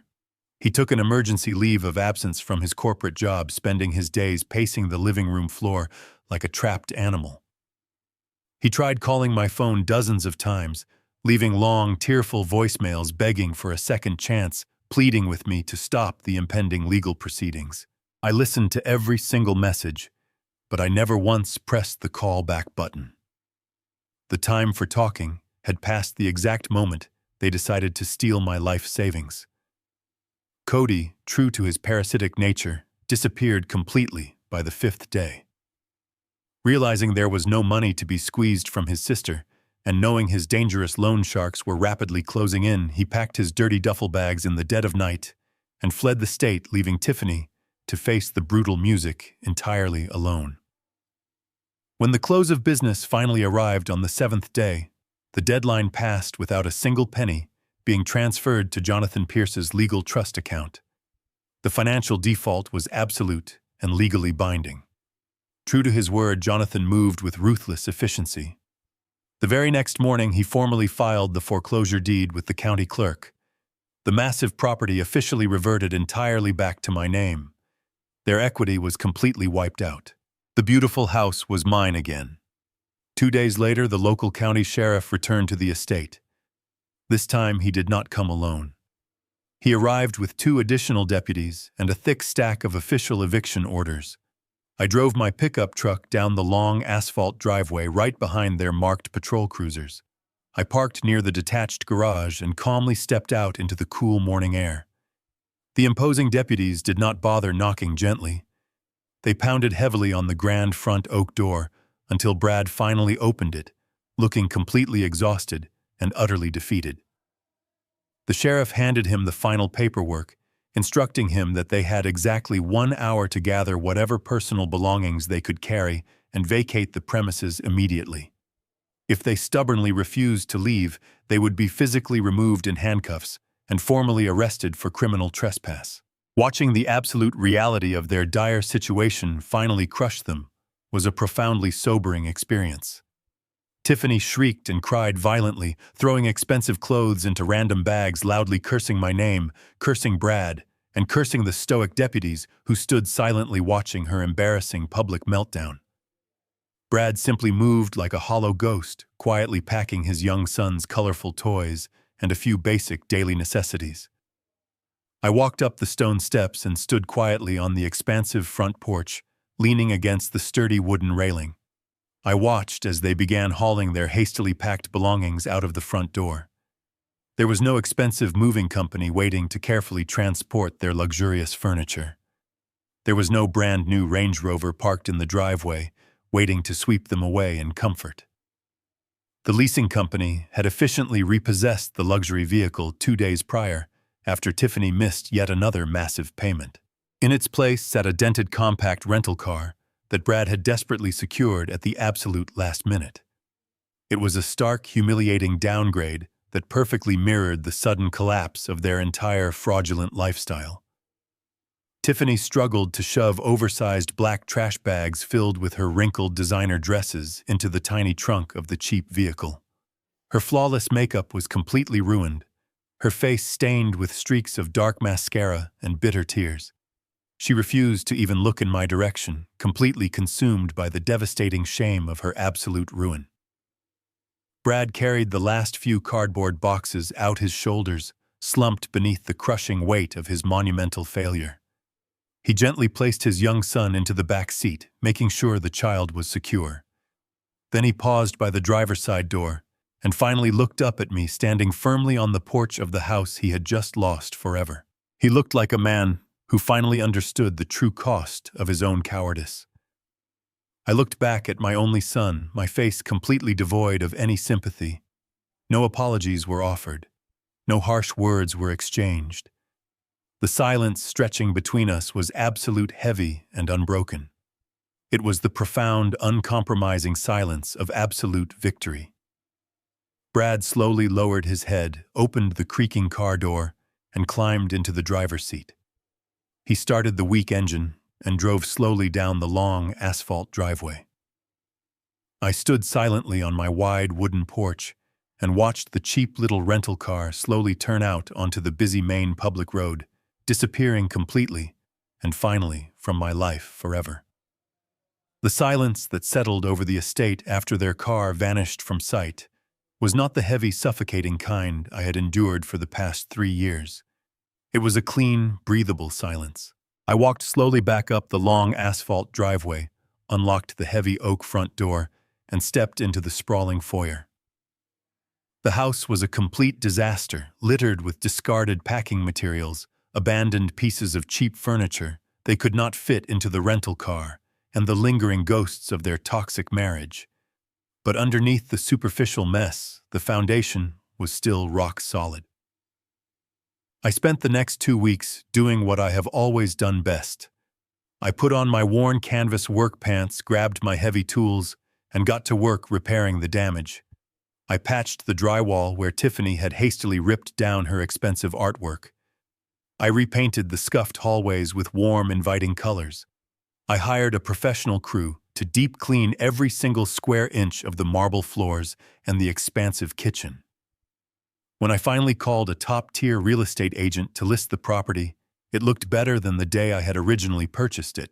The housing market in Charlotte was incredibly hot, and a luxury estate with a private attached in-law suite was a rare commodity. We received multiple aggressive offers within the very first 48 hours. I bypassed the wealthy investors and the corporate buyers, eventually choosing to sell the home to a genuinely kind young couple who had just relocated from the Midwest. They walked through the bright rooms holding hands, admiring the solid craftsmanship, and excitedly talking about the family they wanted to raise there. They reminded me so much of Martha and myself when we were first starting out. We closed the sale quickly for a final price of $1.5 million. After paying the standard closing costs and broker fees, I walked away with a massive return on my original investment. My bank accounts were completely restored and significantly heavier, but I had absolutely no desire to stay in the city. I packed my pickup truck, leaving the busy urban sprawl far behind in my rearview mirror, and drove straight up into the crisp, cool air of the Blue Ridge Mountains. I spent weeks driving down quiet, winding roads until I finally found exactly what I was looking for. I purchased a beautiful, secluded wooden cabin sitting right on the edge of a pristine mirror-like lake. It was surrounded by towering pine trees and completely isolated from the noise of the modern world. The cabin had a wrap-around porch, a large stone fireplace, and a private wooden dock extending out over the deep water.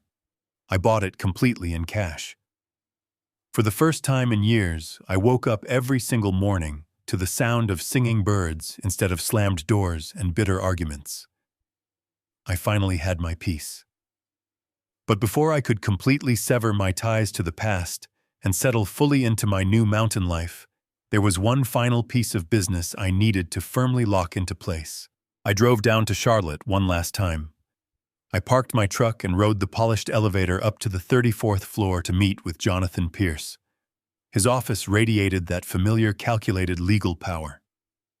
Jonathan greeted me with a genuine smile and warmly shook my hand. I sat down in the leather chair across from his mahogany desk, and we got straight to work.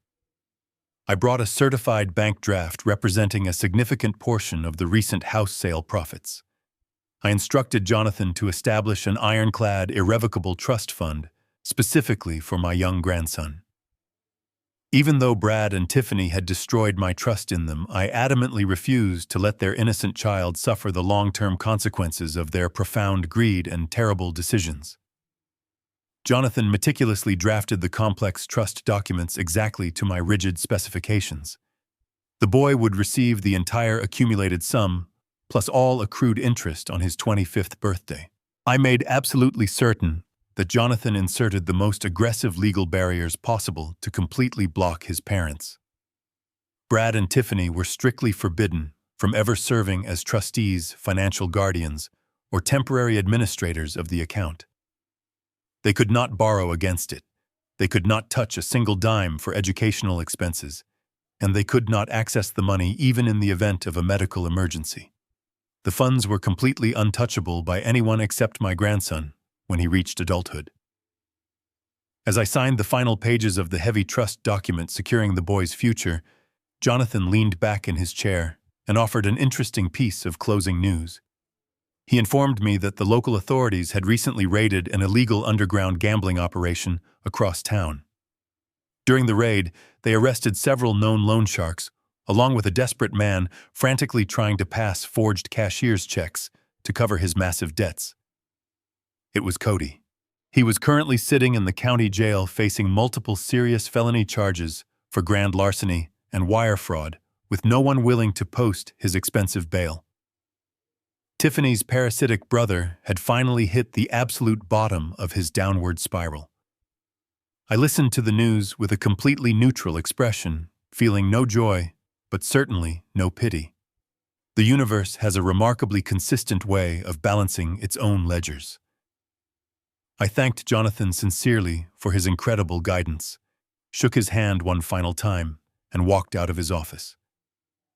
I rode the elevator down to the lobby, stepped out into the bright city sunlight, and climbed back into my truck. The heavy weight I had been carrying for 3 brutal years was completely gone. The books were closed, the accounts were settled, and my final duty as a father was officially over.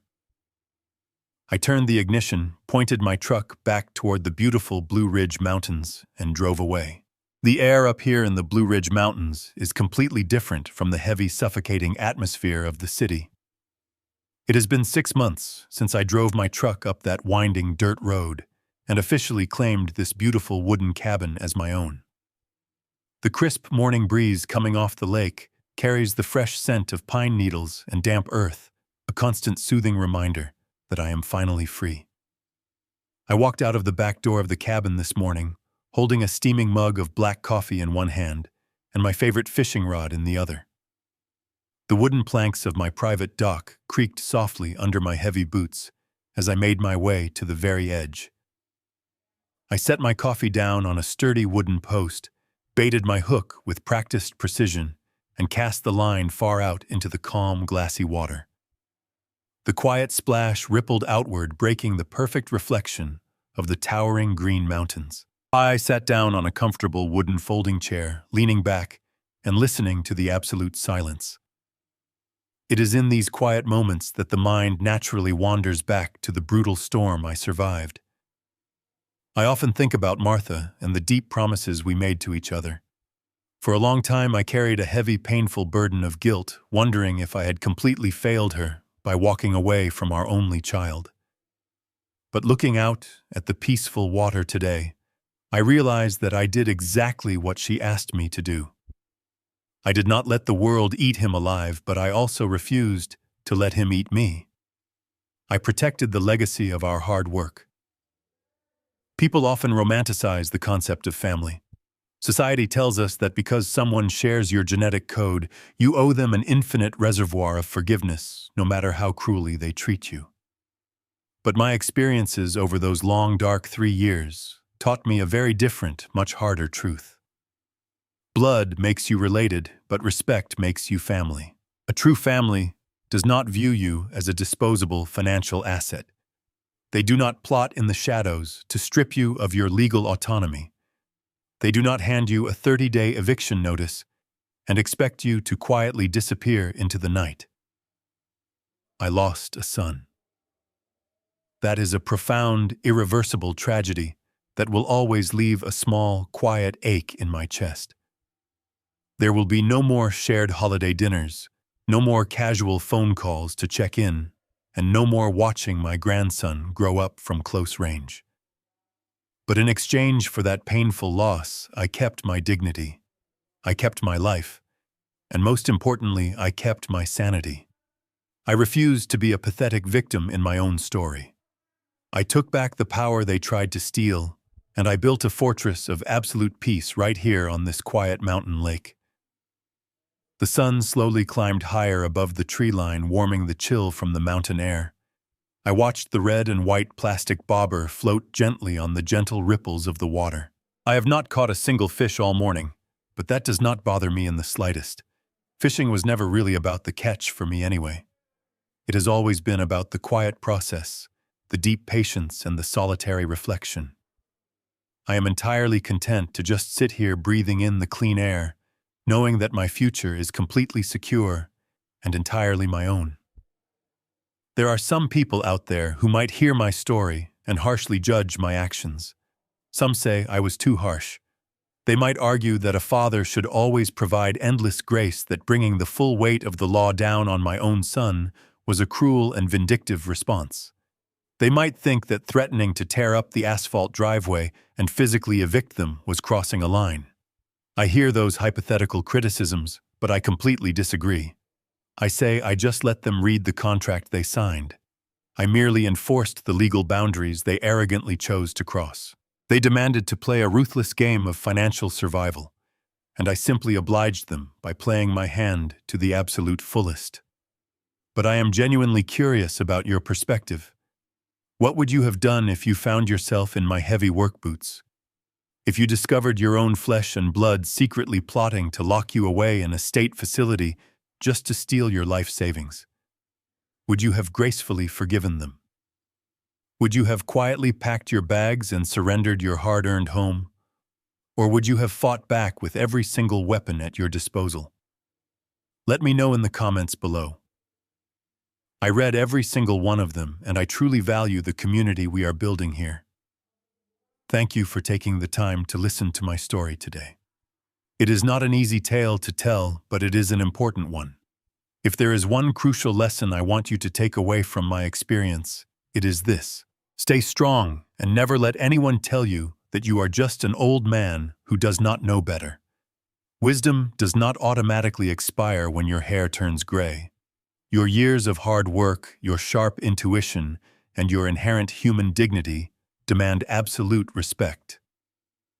Protect your boundaries fiercely and never apologize for defending your own life. Please remember to hit the like button and subscribe to the channel if you found any value in my journey. Your support helps me share these important lessons with others who might be silently struggling in similar situations. Stay safe, trust your gut, and always read the fine print. See you in the next one.